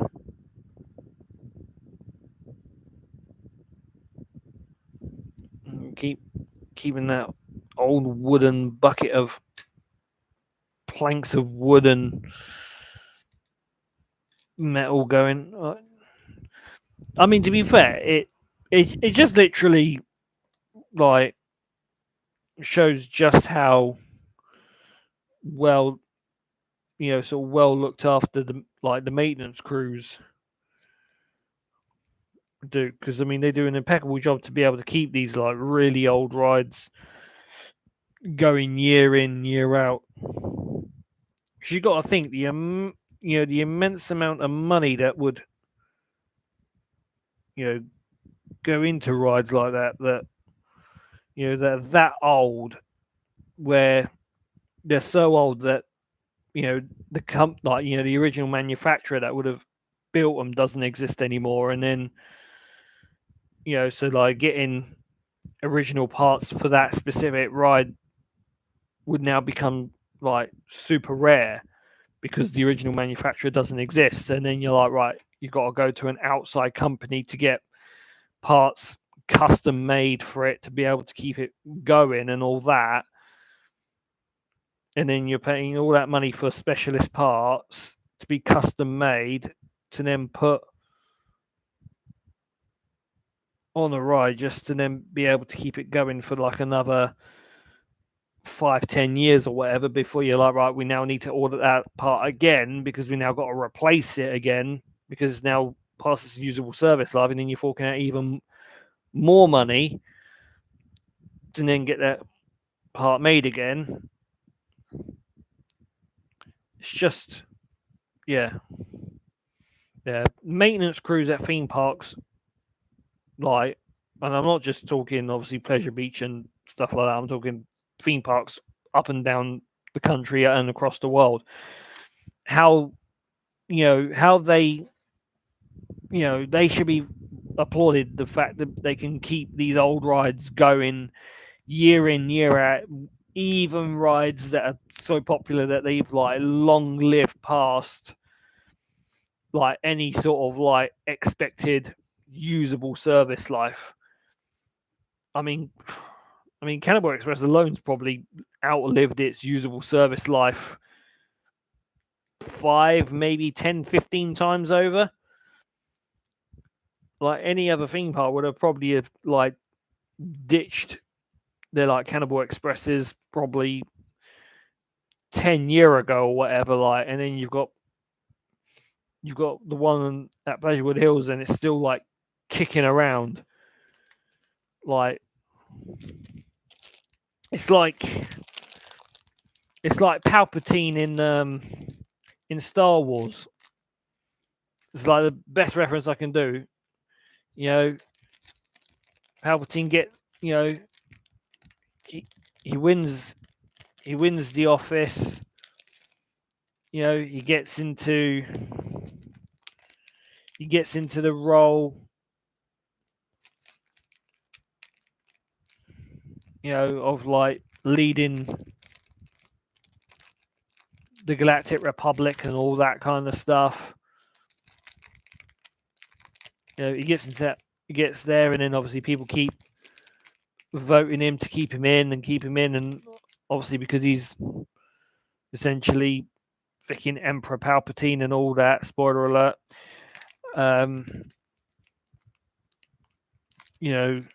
You have that like one scene which is in, I think it's in Return of the Sith. It might be Attack of the Clones, where you get that one line that Obi-Wan says, where it's like, he's, still in office long after his term's expired, like, and something seems out of place. That's pretty much like any old coaster at any theme park that's still there long after its service life. It's like, begs you, like, how the fuck is it still there? Like, how can it possibly still be there long after its youthful shelf life? Like, how can it still be? Like, how can that still be a thing? How can it still exist? I guess it maintenance keeps it going. Yeah, it's literally just maintenance. Just do like fantastic job, just being able to keep it going for as long as they have. That's why some old coasters in USA aren't with us. There's a company who may have gone. Yeah, exactly. Because I mean, in America, they just recently. I don't know the name of the. I don't know the name of the theme park itself, but I know just recently there was a theme park who demolished King the Car, which is essentially like the American version of Stealth at Fort Park. Like, King the Car was essentially America's answer to the Stealth, or to the UK's Stealth, effectively. And they've only recently demolished it.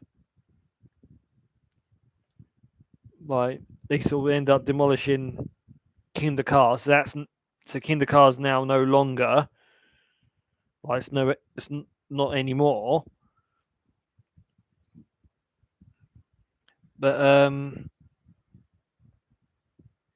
But yeah, obviously they felt that it got to its, they got past its best, got past its usable life, and they were like, right, two options: either keep it going or pull the plug. And they obviously went, do you know what? Just pull the plug, and we'll chuck something new in there. And that's exactly what they're doing. I think they're putting something new in, where King the Car used to be.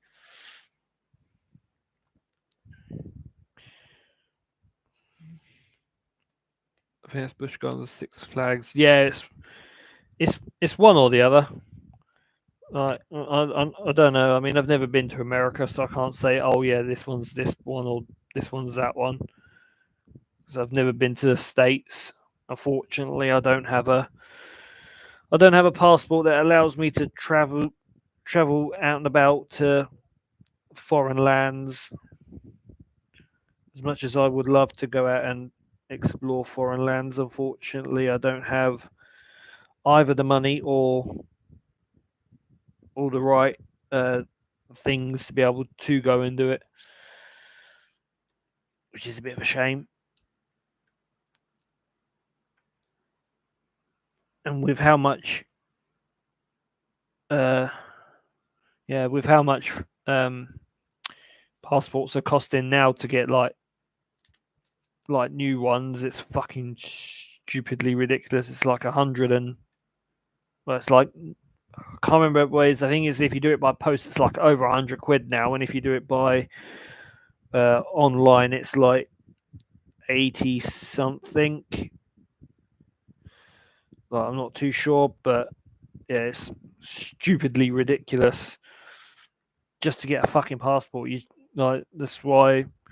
It's the whole reason why I ended up. I thought to myself, well, if I ever want something for ID, I'm going to go for just a provisional driving license, because it was just cheaper. It's just a damn sight cheaper just to go for a provisional license. I'll just go for a provisional driving license.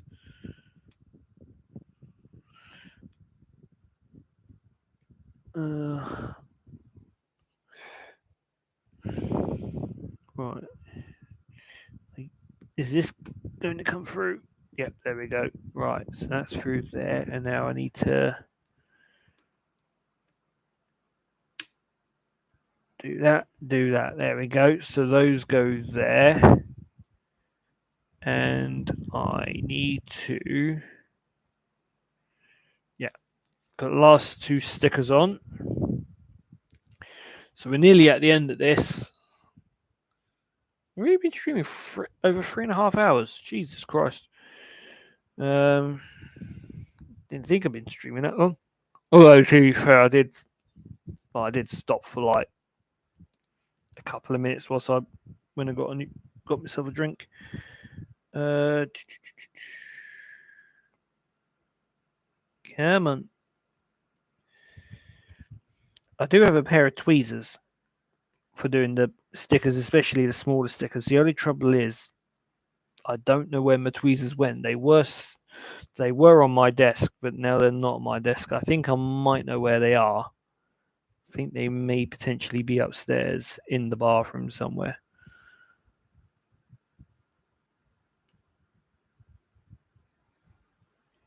So I suspect the missus has probably nicked them to pluck her eyebrows or something. Right, so that's that. So that's the sticker sheet done. So what we on to now? Step number 92. So I need, of course, still quite a few bits left. So I need the what I like to call the wooden spoon. The little spoons that are going to turn into side mirrors. I need that one twice because it says I need two, and there are two. And I also need one of those twice. There we go. Right. So I need to take one of these catchers, put that on there. But yeah, I'll hold it up. As I said, the trouble is the closer I put it, my camera won't autofocus. So the closer I put something up to the camera, the more sort of like in time you go. But you can kind of tell what I mean by like it's like a tiny little spoon. It's supposed to be for like to do the wing mirror, but it's literally just like a teeny tiny little spoon. I mean, it's like when I did the S2000 Honda and the F40 Ferrari, like for the gear shifter, it didn't look like a proper little gear shifter. It looked more like a tiddly little microphone, like a tiny little microphone. So, like that was pretty funny.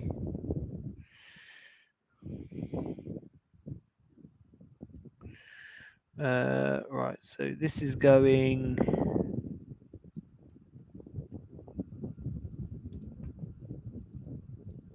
in on there. What I'm going to do is I'm going to grab the tiny little Lego figure and I'm going to sit them in so they are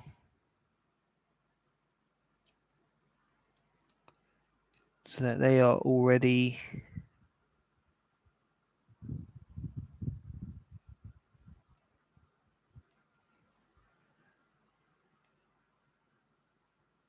in and ready to go. Right. So that goes that way. So I need that one to go that way, which means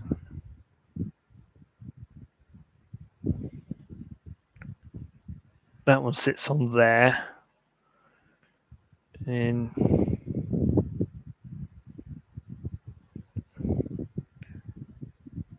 the teensy wincy little spoony. Oh no, I've put that on the wrong way around, haven't I? That's got to go that way. Yes, that's got to go that way around. Yeah, I thought I'd put it on the wrong way around.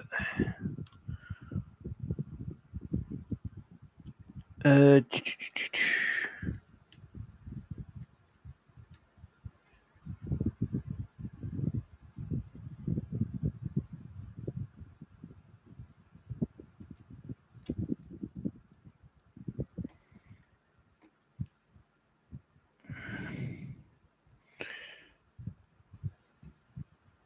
right, so that's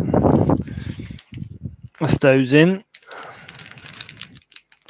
Right, so I now need those two. I better take that other one out because that bit's going to be important. I hate doing them stickers on Lego.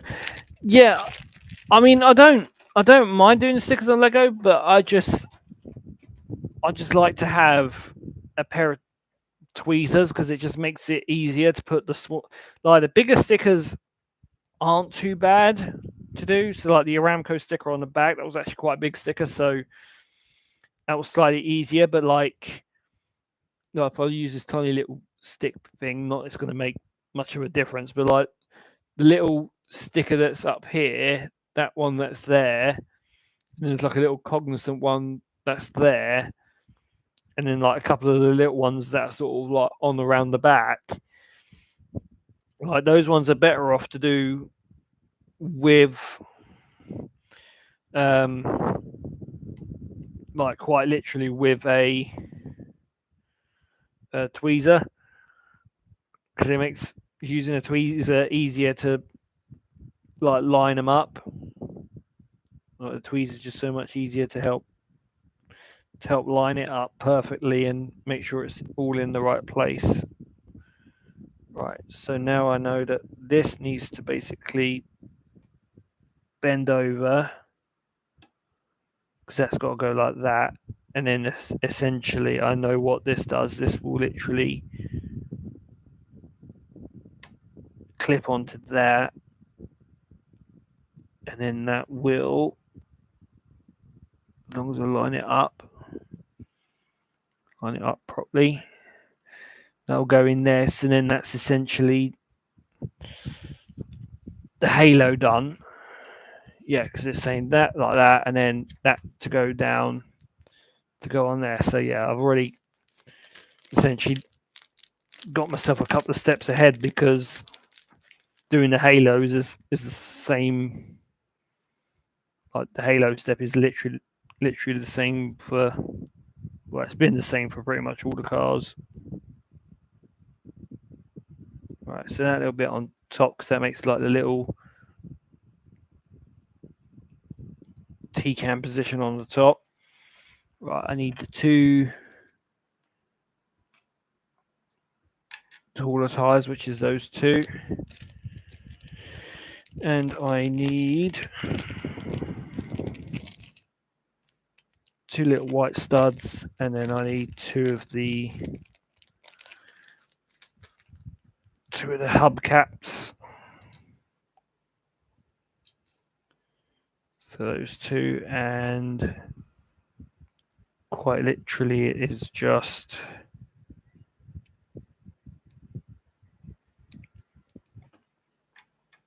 white studs into the wheels.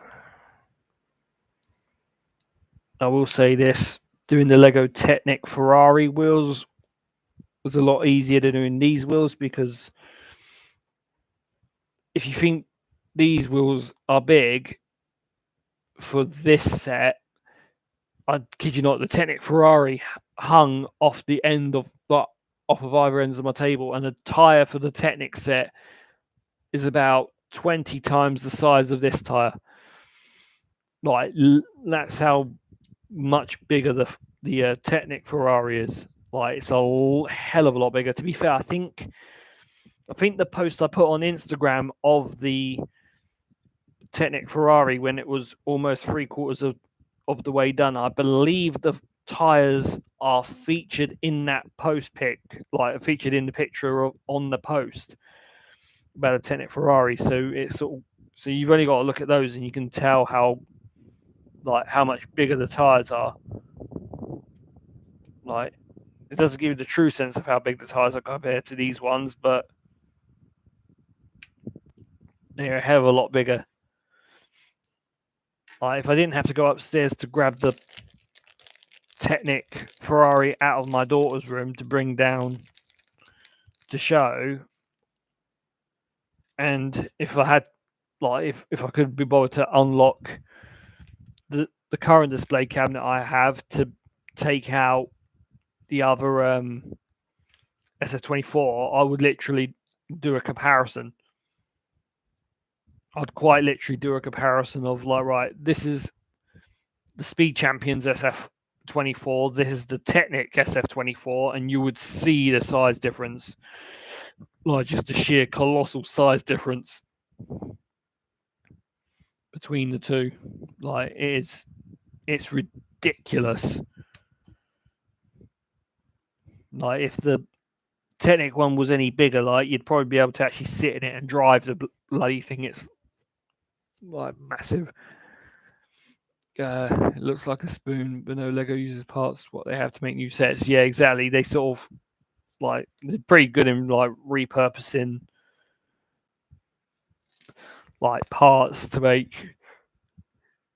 Like, use parts to make, like, sort of repurpose them to make them into something else. I need to build the Lego roses, a bunch of them. Yeah, I know they brought out a load of the like a botanical set. So, like, you've got, like, loads of different plants.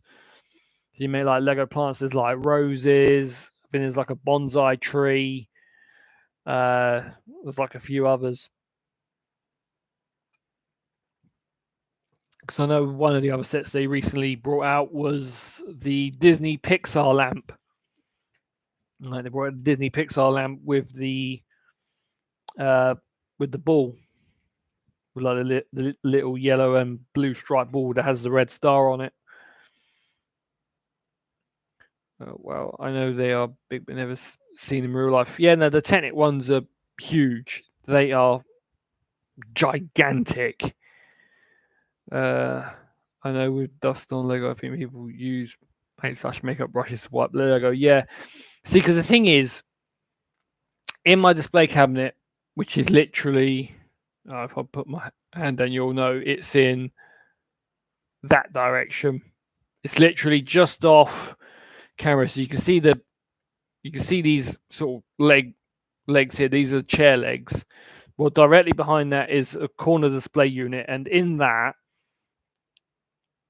I've got 3 of these sets, not the Aston Martin, but of the Speed Champion sets. I've got the Haas, the Alpine, and the Ferrari. So they're in a cabinet, away from dust and all that sort of stuff. The only, like, excluding this one, the only Speed Champion set that's not in the display cabinet is the Mercedes, which Rachel has on top of the speakers, on top of the fireplace, like the sort of fireplace shrouding we have, and that is getting dust on it. That's got dust particles falling on it, and it's giving me OCD because I'm like, it's like, I don't want it to have dust. I don't want it to have dust. But like I said, in a couple of days' time, because it's arriving Wednesday apparently, when the display cabinet comes to put these in, all of these are going to go in that display cabinet. So all 10 teams are going in. And I've already said that I'm going to take that Mercedes and I'm going to dust it down. I'm going to make sure it's free of dust. I'm going to make sure I've got, like, a, like an unused paintbrush or something like that. I'm just going to, like, give it a good old dust, make sure all the dust comes off of it, make sure no parts go flying, make sure it's as spotless as it can be. And then all 10 sets are going in that cabinet, lining up alongside each other. And yeah, I don't know what order I'm going to do them in yet. I don't know whether to do them in engine manufacturer order. So, like, Mercedes, McLaren, Williams, Aston Martin, because they're all Mercedes engines, and then have, like, Ferrari, Haas, Sauber, because they're all Ferrari engines. So Mercedes, McLaren, Williams, and Aston Martin are all Mercedes engines. And then have obviously Alpine on its own, because obviously Alpine is a Renault engine, and then have Red Bull and Racing Bulls together because they're both Honda engine. I don't know whether to do it like that or whether to do them in sort of like sort of rainbow color formation. So sort of like red and then probably like orange and then green, blue, whatever. Yeah, I don't know. I don't know how I'm going to order them, or whether I'm going to put them in order of what I built first to what I built last. So it'll be like Ferrari will be like the first one, bottom left, and then it will be Mercedes, then it will be Haas, then Alpine, then Aston Martin, and then like whichever one of the 5 I've got left to do that I'll do, and have them in order. I'm not too sure. But I like the Pharrell Williams rock ship. Yeah, no, I don't think I've ever seen that one, to be fair. But anyway, we are done. It is done. She is built. She is built, ladies and gentlemen. So, Aston Martin, all finally built. Taking nearly 4 hours to do, but like I said, I like to sort of just relax, chill out, and build these. So I don't mind them taking a little while to do, but it is indeed done. So that's the Aston Martin. That's 5 out of 10. I had to think for a moment then, but yeah, it's 5. That is 5 out of 10. I'm actually surprised that in here they're actually missing two of the sets in that bit. That's just talking about parts. But yeah, so if I'll leave it there for now. Let me move that bag to the side because I need to sort out those spare bits and put them into one bigger bag. Still mad how you can build F1 cars with Lego. Yeah, they need to have a. It'd be cool to have a Lego F1 game. I know you do have Lego 2K Drive. Like 2K did do a race. 2K did a Lego racing game, and it's called Lego 2K Drive. And there is a section on there where you can build your own car, so you can like actually customize your own Lego car and stuff. So I guess you could theoretically, with the fact that, like, because I've got the instruction booklet here to build the cars in person, you could sort of use, like, if I had Lego 2K Drive, I used to have it when it was on Game Pass. Now it's not on Game Pass anymore. I don't have it.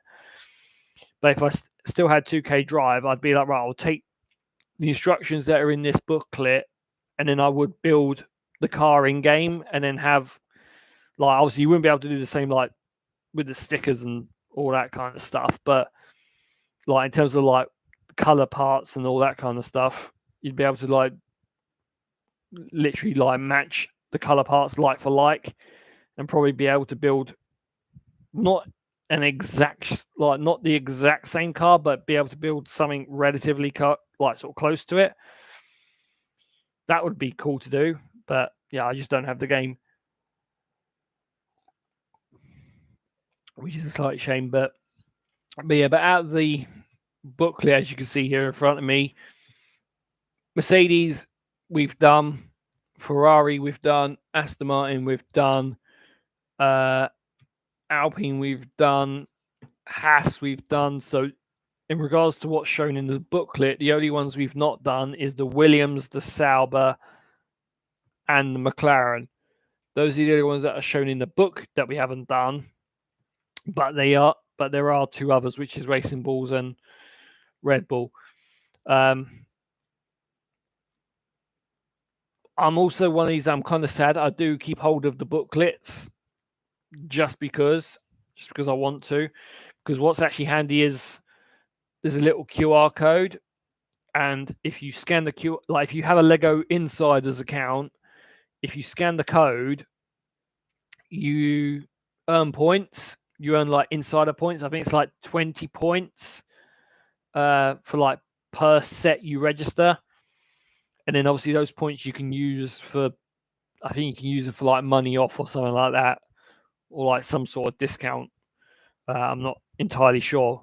So I keep hold of these because I won't do it tonight, but probably tomorrow I'll end up scanning it and then obviously bagging 20 points for registering the set and stuff like that. I think I'm currently on like 140 points, something like that. So it'll be like 160 by the time I've registered this one, and then it'll be what 180, so 180, 200, 20, 30. I'll probably have about 240 points by the time I've registered all the others, because I've registered the others, but in regards to the 5 sets that are left, well, that'll probably take me up to like 240 odd points, give or take. I've probably done the maths all wrong on that, but it sounds relatively right in my head. But then maths has never really been. It's never really been my kind, my kind of thing. But I will put that into my sideboard drawer with the rest of the Lego instruction booklets I've got, because the only other book, the only one booklet that's not in my sideboard drawer, just purely because it won't fit in the sideboard drawer, or what in the sideboard drawer, is this big ass Bible. I don't even call this an instruction booklet. I call it a Bible. Now, this is the Bible that came with the Technic. So that is the Technic car. That's the Lego Technic car, or a picture of it anyway. But it is thick. Yeah, it is pretty much like a coffee table book. I can easily tell you how many steps there are into building that Technic Ferrari. It was 456 steps just to build this, thing. So like on the back, it shows you the rear of the car, and then literally the front shows you the front of the car. But I've already registered that set, so that set's already registered with Lego Insider. So I've got my money. Well, I say my money, but I've got my points for that. But what I will do before I go, because I will show it to you, because everyone's been so patient watching me build Lego and stuff, I will give you a sneak peek at the Technic. So bear with me just a few moments, and I will go and grab it.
And there we have it.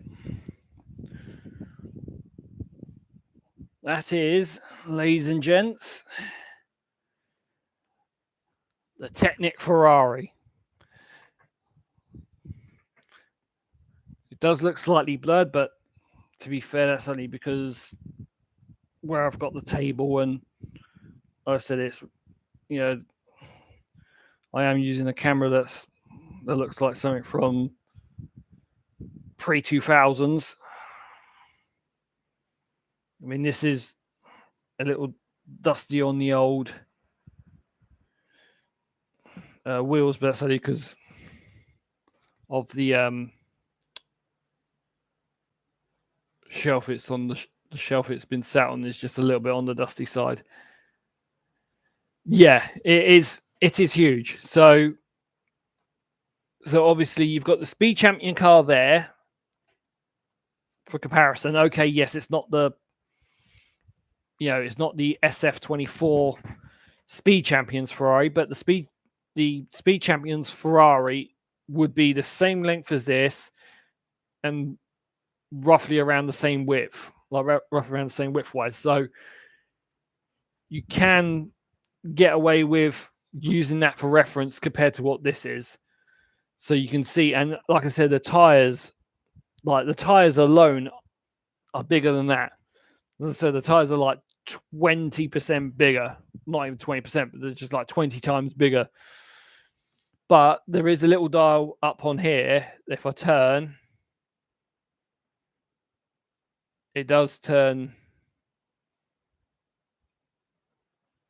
the wheels, so you can actually see like the whole sort of like the track rod steering work. So it does steer. You can probably even see sort of like over where the cockpit area is here. You can see like the little steering wheel. Like it's not fantastic because obviously you got the stalk of the halo in the way, but you can just make out the movement of the steering wheel. So the steering wheel excuse me, steering wheel fully moves. If I press down on the front of the car, you can fully see the suspension in full force. So like the suspension proper works. If I like push down on the back, as you can see, like the back squats down. So full working rear suspension, full working front suspension.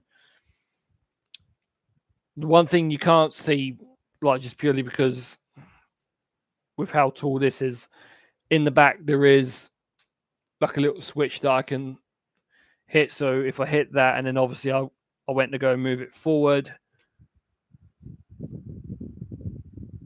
like everything would like full on. Yeah, like everything would like full on move forward, and then obviously if I set it to backwards, so it's like reverse, everything would sort of move backwards in reverse. But yeah, but obviously this engine cover, this does come away. It's just very fiddly to sort of pull out. So like, yeah, like I said, don't worry, I've not broken it. This part does come out. If you got all the cars in the same size as the Ferrari, you would need another house. Yeah, that's pretty much sums it up. If I got all 10 F1 car, like if all 10 of the F1 teams had had the Technic model and they're all this size, then yeah, I probably would need another house. Like, I'll just need another building just to put them in, to be fair. But yeah, but as you can see, like you can sort of, now I've removed it, you can kind of see into the internal workings. So you've got the engine sort of around here.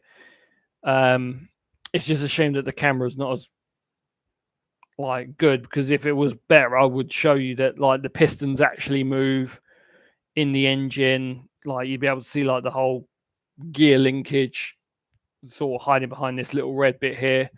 You'd be able to see all that working. But yeah, it's really, really nice. Like sort of interactive little bits.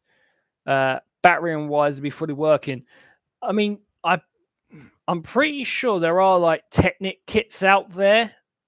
Well, I say Technic kits, but I think there are like specialized like I say, like sort of custom stores out there that do things like a sort of Technic battery pack and stuff like that. So you probably could like wire it up to like a battery pack and literally convert it into an RC car and stuff like that. I know you can get things like lighting kits and stuff like that. So you could put, like essentially, you could put like lighting on the underside of the car, put sort of lighting in like other areas of the car, so to speak, so that it would light up and make it presentable. But I wouldn't know where to start with putting all those kind of things, to be fair. Yeah, they do look cool, the lighting kits. The trouble is, I just wouldn't know how to do it, or it would be a case of I'd get it, but then I'd be like, oh, I might have to disassemble some of the model to be able to put the light kit in and all that kind of stuff, and then figure out how to like fit it all back together. So it would, yeah, like I'm one of these that like I've built the kit. Well, I've built the car. Last thing I want to be doing is taking it all apart just to try and fit a light kit in, just to then build it all back up again. So what I'm doing is I'm essentially doing the lazy way, which is what I'm going to do is I'm going to get a display cabinet. Well, ideally, I want to get a display cabinet that that already has a light built in, or has like LED lights on the back of the cabinet that sort of like give that backdrop, the sort of backdrop light. So then the light's behind the model, so it sort of shines at the back of the model, but it still illuminates it. That's what I'm sort of going for. But those kinds of display cabinets I want are all out of stock at the moment. So I'm kind of having to sit tight and wait. And that's why I said earlier that hopefully, fingers crossed, come come payday, hope and pray that they come back into stock, and then I can get those display cameras with the backdrop lights, and then this can have pride of place in it. Because I know there's a McLaren version of a Technic set. There is also a Mercedes and a Red Bull. At first, I didn't want to get the Red Bull and Mercedes because, as I mentioned earlier, like, you know, I'm a Ferrari fan. I don't really want any other team. But because this was actually a joy to build, despite being very fiddly, very, you know, time consuming to build, at the end, building it, that sense of joy was like, oh, you know, it was actually quite nice to do. So, like, I'm now on that verge of, okay, I might do it. I might sort of pull the trigger. The only trouble is that they are very expensive. They look really good, Lego cities. Yeah, the Lego City ones are nice, but they are like really dinky little ones. Finding more people are using Lego builds like the Range Rover as home decor. Yeah, they are, to be fair. I mean, I know there's two that you can get. There's like two Lego sets you can buy where you can immediately, like, once you've built them, you can essentially like hang them on the wall. And there's like a Mona Lisa. There's a Lego set where you can literally build the Mona Lisa portrait, and then there's another one where you do like a Milky Way. It's like you build like the Milky Way galaxy, and these all go on the wall, and they're quite like they're whoppers of sets. Like, you know, they're quite big. So obviously, like, they're sort of like purposely sort of designed to be a set that you build and then it like goes up as home decor. I think that's the same with the botanicals. Like, you build them and then you can have them displayed in the house for like home decor and stuff. I want the Keith Haring ones. Yeah, it's quite. I see them all the time on like Instagram reels. Yeah, you all see them all the time. But yeah, obviously mine is sort of like correlated. I just sort of want to go for the car ones. I'm not too worried about botanicals or Harry Potter sets or anything like that. But um, but yeah, I've got my Ferrari. This was like the main one I want to get. But yeah, this one is the most expensive Lego set I own. Out of all the Lego sets I've got, this is the most expensive because these little ones, these tiny little Speed Champion ones, like these retail, to be fair, you can get these from like supermarkets and stuff. So like you can go into like Asda or Tesco or freaking, if you're lucky, B&M, and you can literally pick these up for like, well, depending where you go, you can probably get them for like anywhere between like 16 to £23. Like I said, that's all is literally give and take where you go to like purchase them from. But sometimes you'll get these for closer to the upper end of around £23 a set, or it'd be like sort of $22.99 or $22.98 for them. But they still retail like £23 a set, the little Speed Champion ones. But yeah, this was £200. This was $199.99. I could have got this from John Lewis for $179.99, I believe it was. But I got this from the Lego store because went to Milton Keynes. I thought, I'm there, I'll buy a big set. And when I bought this, I got a little set. I can't get it out because it's in the display cabinet, but it's a very tiny little set. It's literally about the length of the tires on this car. But it's a little set that I got for free, and it's of the Ferrari Le Mans hypercar. So it's a tiny little car. It was only 62-piece set, and I got that for free because I purchased this because it was a promo that Lego Store did, which was buy any Ferrari set and get that set for free. And because I'd already bought the F40 that they were selling, because I'd already bought the Speed Champions version of this car, this was the only other Ferrari set they had that sort of qualified in the promotion. So I was like, right, well, I might as well get this, and then I get the free gift. So that's why I did it. But if I'd bought one of the other two sets to get the Le Mans hypercar, then this I would have definitely got from John Lewis because it was a lot cheaper in John Lewis. But is what it is. But I'm happy I got it now, and it's one of those ticked off.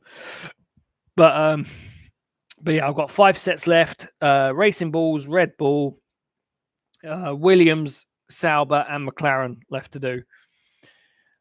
Yeah, because Sauber was the one that I bought from Milton Keynes. Ferrari I picked up from... Where the hell was it I picked it up from? I can't remember where I picked the Ferrari one up from. I think I got that one. It was either Tesco or... Yeah, it definitely wasn't an Asda. I think I picked that from Tesco. Or I picked it up from Norwich, but I can't remember where I picked it up from. I can't remember where I picked the Ferrari one up from, but I got the Ferrari one first. Mercedes I picked up from Morrison's. The Haas, the Alpine. Yeah, the Haas, the Alpine, the Aston Martin, the Red Bull, Williams, and McLaren. Those sets I picked up on Amazon because I remember paying like £131 on Amazon for like several sets, one of each of the Speed Champions. And then Racing Bulls I got from Asda, and then Sauber was the last one I had to get because I couldn't find that for the life of me. And then I found it in surprisingly not the Lego store, because the Lego store in Milton Keynes didn't actually have the Sauber one. I found it in the WH Smith in Milton Keynes, which is where I got the Sauber one from. But then the Sauber was the last one, and then that was like, right, I've got the full 10, so I have the full 10. I could be like some people and just literally be like, I'll buy the 10 sets again, and then I've literally got a full grid of 20, because then I've got 2 of each car. So one's Carlos Sainz, one's Charles Leclerc in regards to Ferrari. But I don't want to do that, because if I buy another 10 of the Speed Champion ones, I won't then have anywhere to put the other 10. So I'm happy just to have one of each team, have the 10 sets, so I know I've got the complete set, because I'll have one display cabinet where all 10 will fit in, and that's it, job done.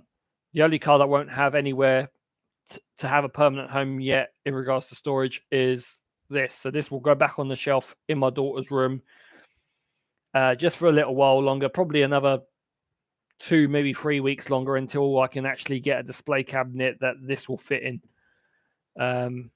It's just that, unfortunately, Argos are sold out of all the display cabinets I want to put something like this in. But that'll come with time. Patience is a virtue, as I say.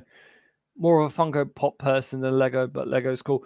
Yeah, I mean, to be fair, I've sort of collected things of all sorts. I've got Funko Pop figurines. Most of mine are all Star Wars ones, which is not a surprise. But yeah, so I've got Star Wars Funko Pops. I've got a retro Darth Vader action figure mint in box. I've got Millennium Falcon with like lights and sounds and all that kind of stuff. That's another one that's on my list, actually, is a Lego Millennium Falcon. I do want to get that one. That's a set that's on the list. But yeah, so I've got a Millennium Falcon, which you just put batteries in it, lights up and makes sounds. I've got a Stormtrooper rubber duck. Don't know why, but when I have my moped, I do want to put the Stormtrooper rubber duck onto my moped, if I can find room for it, which I'd make sure I will. And then I've got like other rare things. So I've got like a rare, a rare pure gold Star Wars coin, which is like a few carats. I think it's like 20. It's either 18 carat or 22 carat gold coin with Star Wars on it. And then I've got like die-cast 143 scale model cars.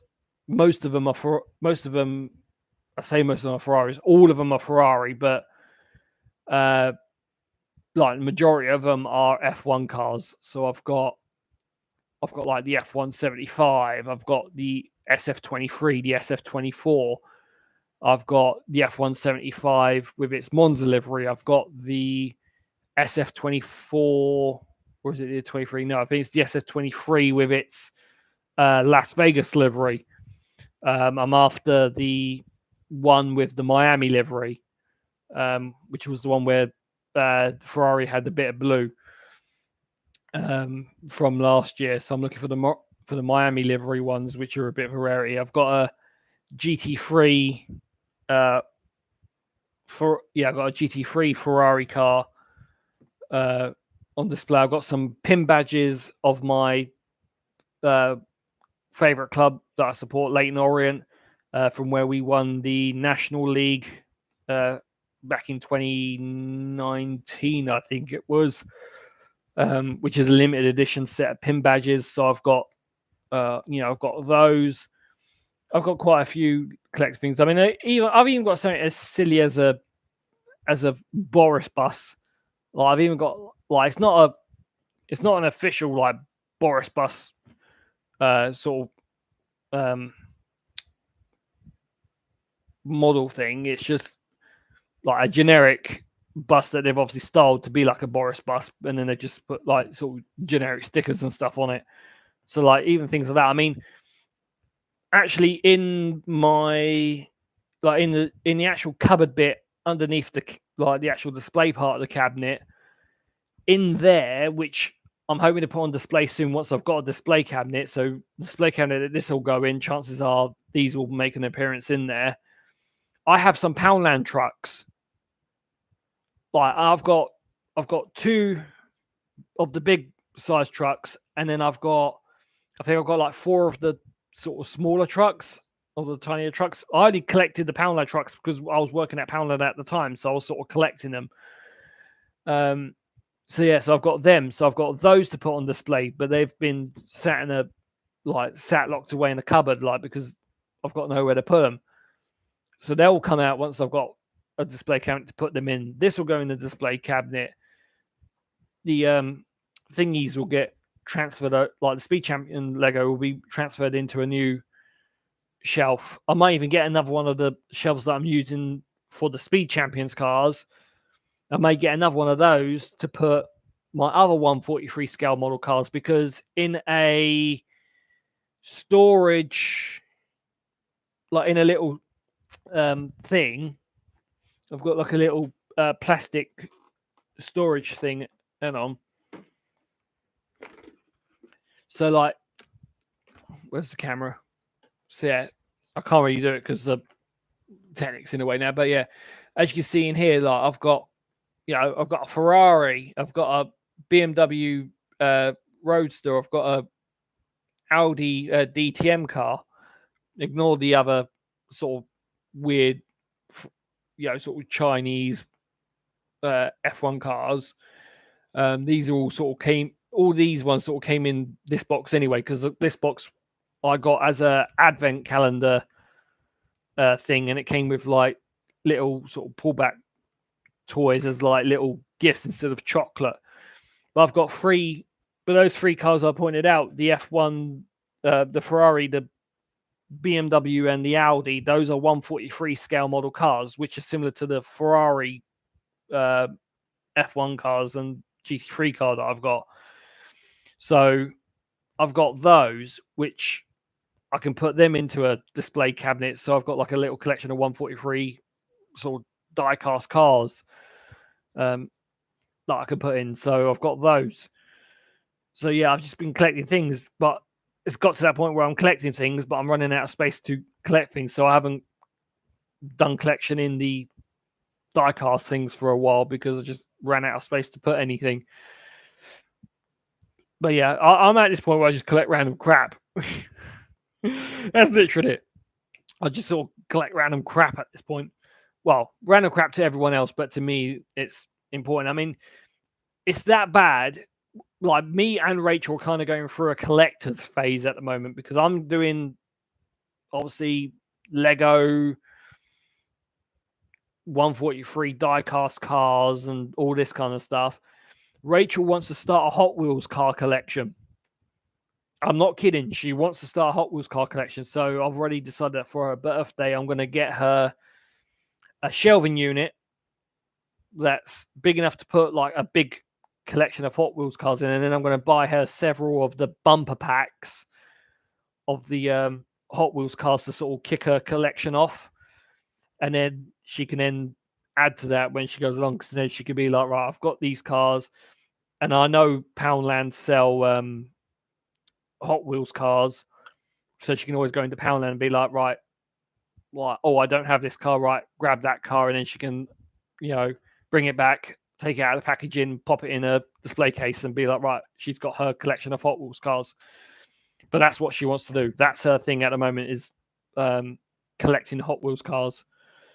I did pick her one up the other day, which was the Lucid Air, which was like the electric car. So I picked that because we was in a charity shop and I found one. So I was like, oh, I'll get you this sort of kicks your collection off. Just keep hold of it. Don't lose the bloody thing. I only picked up because at the time when I went into that charity shop, I found a Darth Vader costume for £1.50. Fair enough, it's got a hole in the groin area, which Rachel said she's going to sew up for me, so that's not too big an issue. It's a little bit worn, but I'm like, that's not too bad because then it looks battle worn anyway. It didn't have the gloves, it didn't have the helmet, but it comes with the cape, sort of foam body armor bits.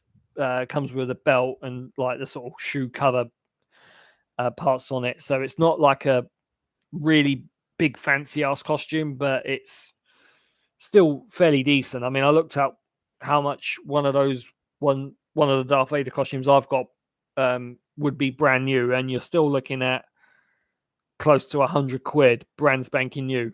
And the fact that I managed to pick one up that was really, pick one up that okay, it's a little bit warm, like just needs a few, just needs a little bit of repairing in one particular area, and I got it for like under £2.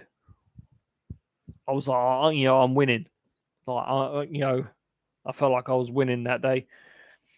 I need to get probably 4 more Funko Pops to add my collection. Nice. I've got some Squid Game bobbleheads, the front man, red light, green light girl, and one of the guards.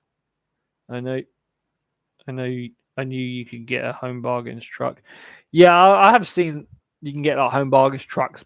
Like, part of me is like, oh, should I? But then I'm like, I don't know.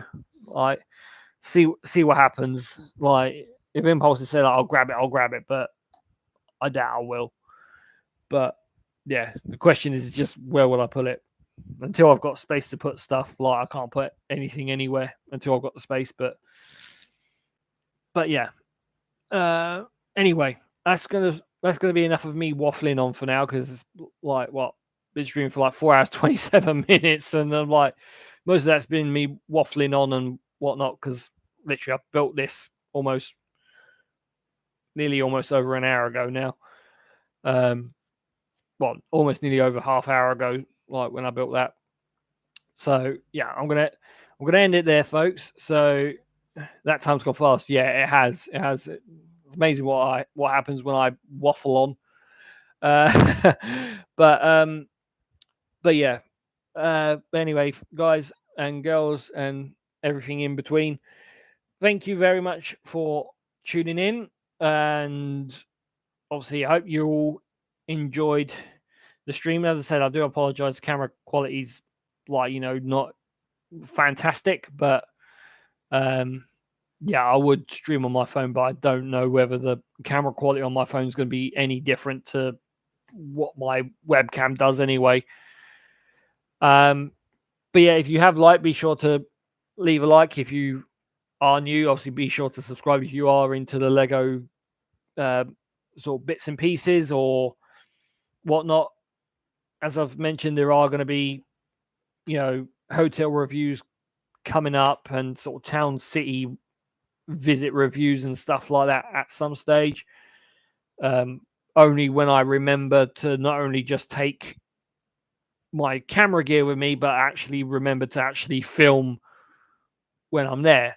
Because to be fair, there would have been probably at least 2 videos had I actually remembered to film when I went out. But it's one of those. There'll definitely be more content on the way, like real soon. I just got to remember to actually do it. I just got to remember to actually execute it. It's been good to catch up. Hopefully, do it in person soon. Yeah, hopefully, definitely will. But anyway, thank you very much, everyone. Enjoy the rest of your night, your morning, your afternoon, evening, wherever you may be.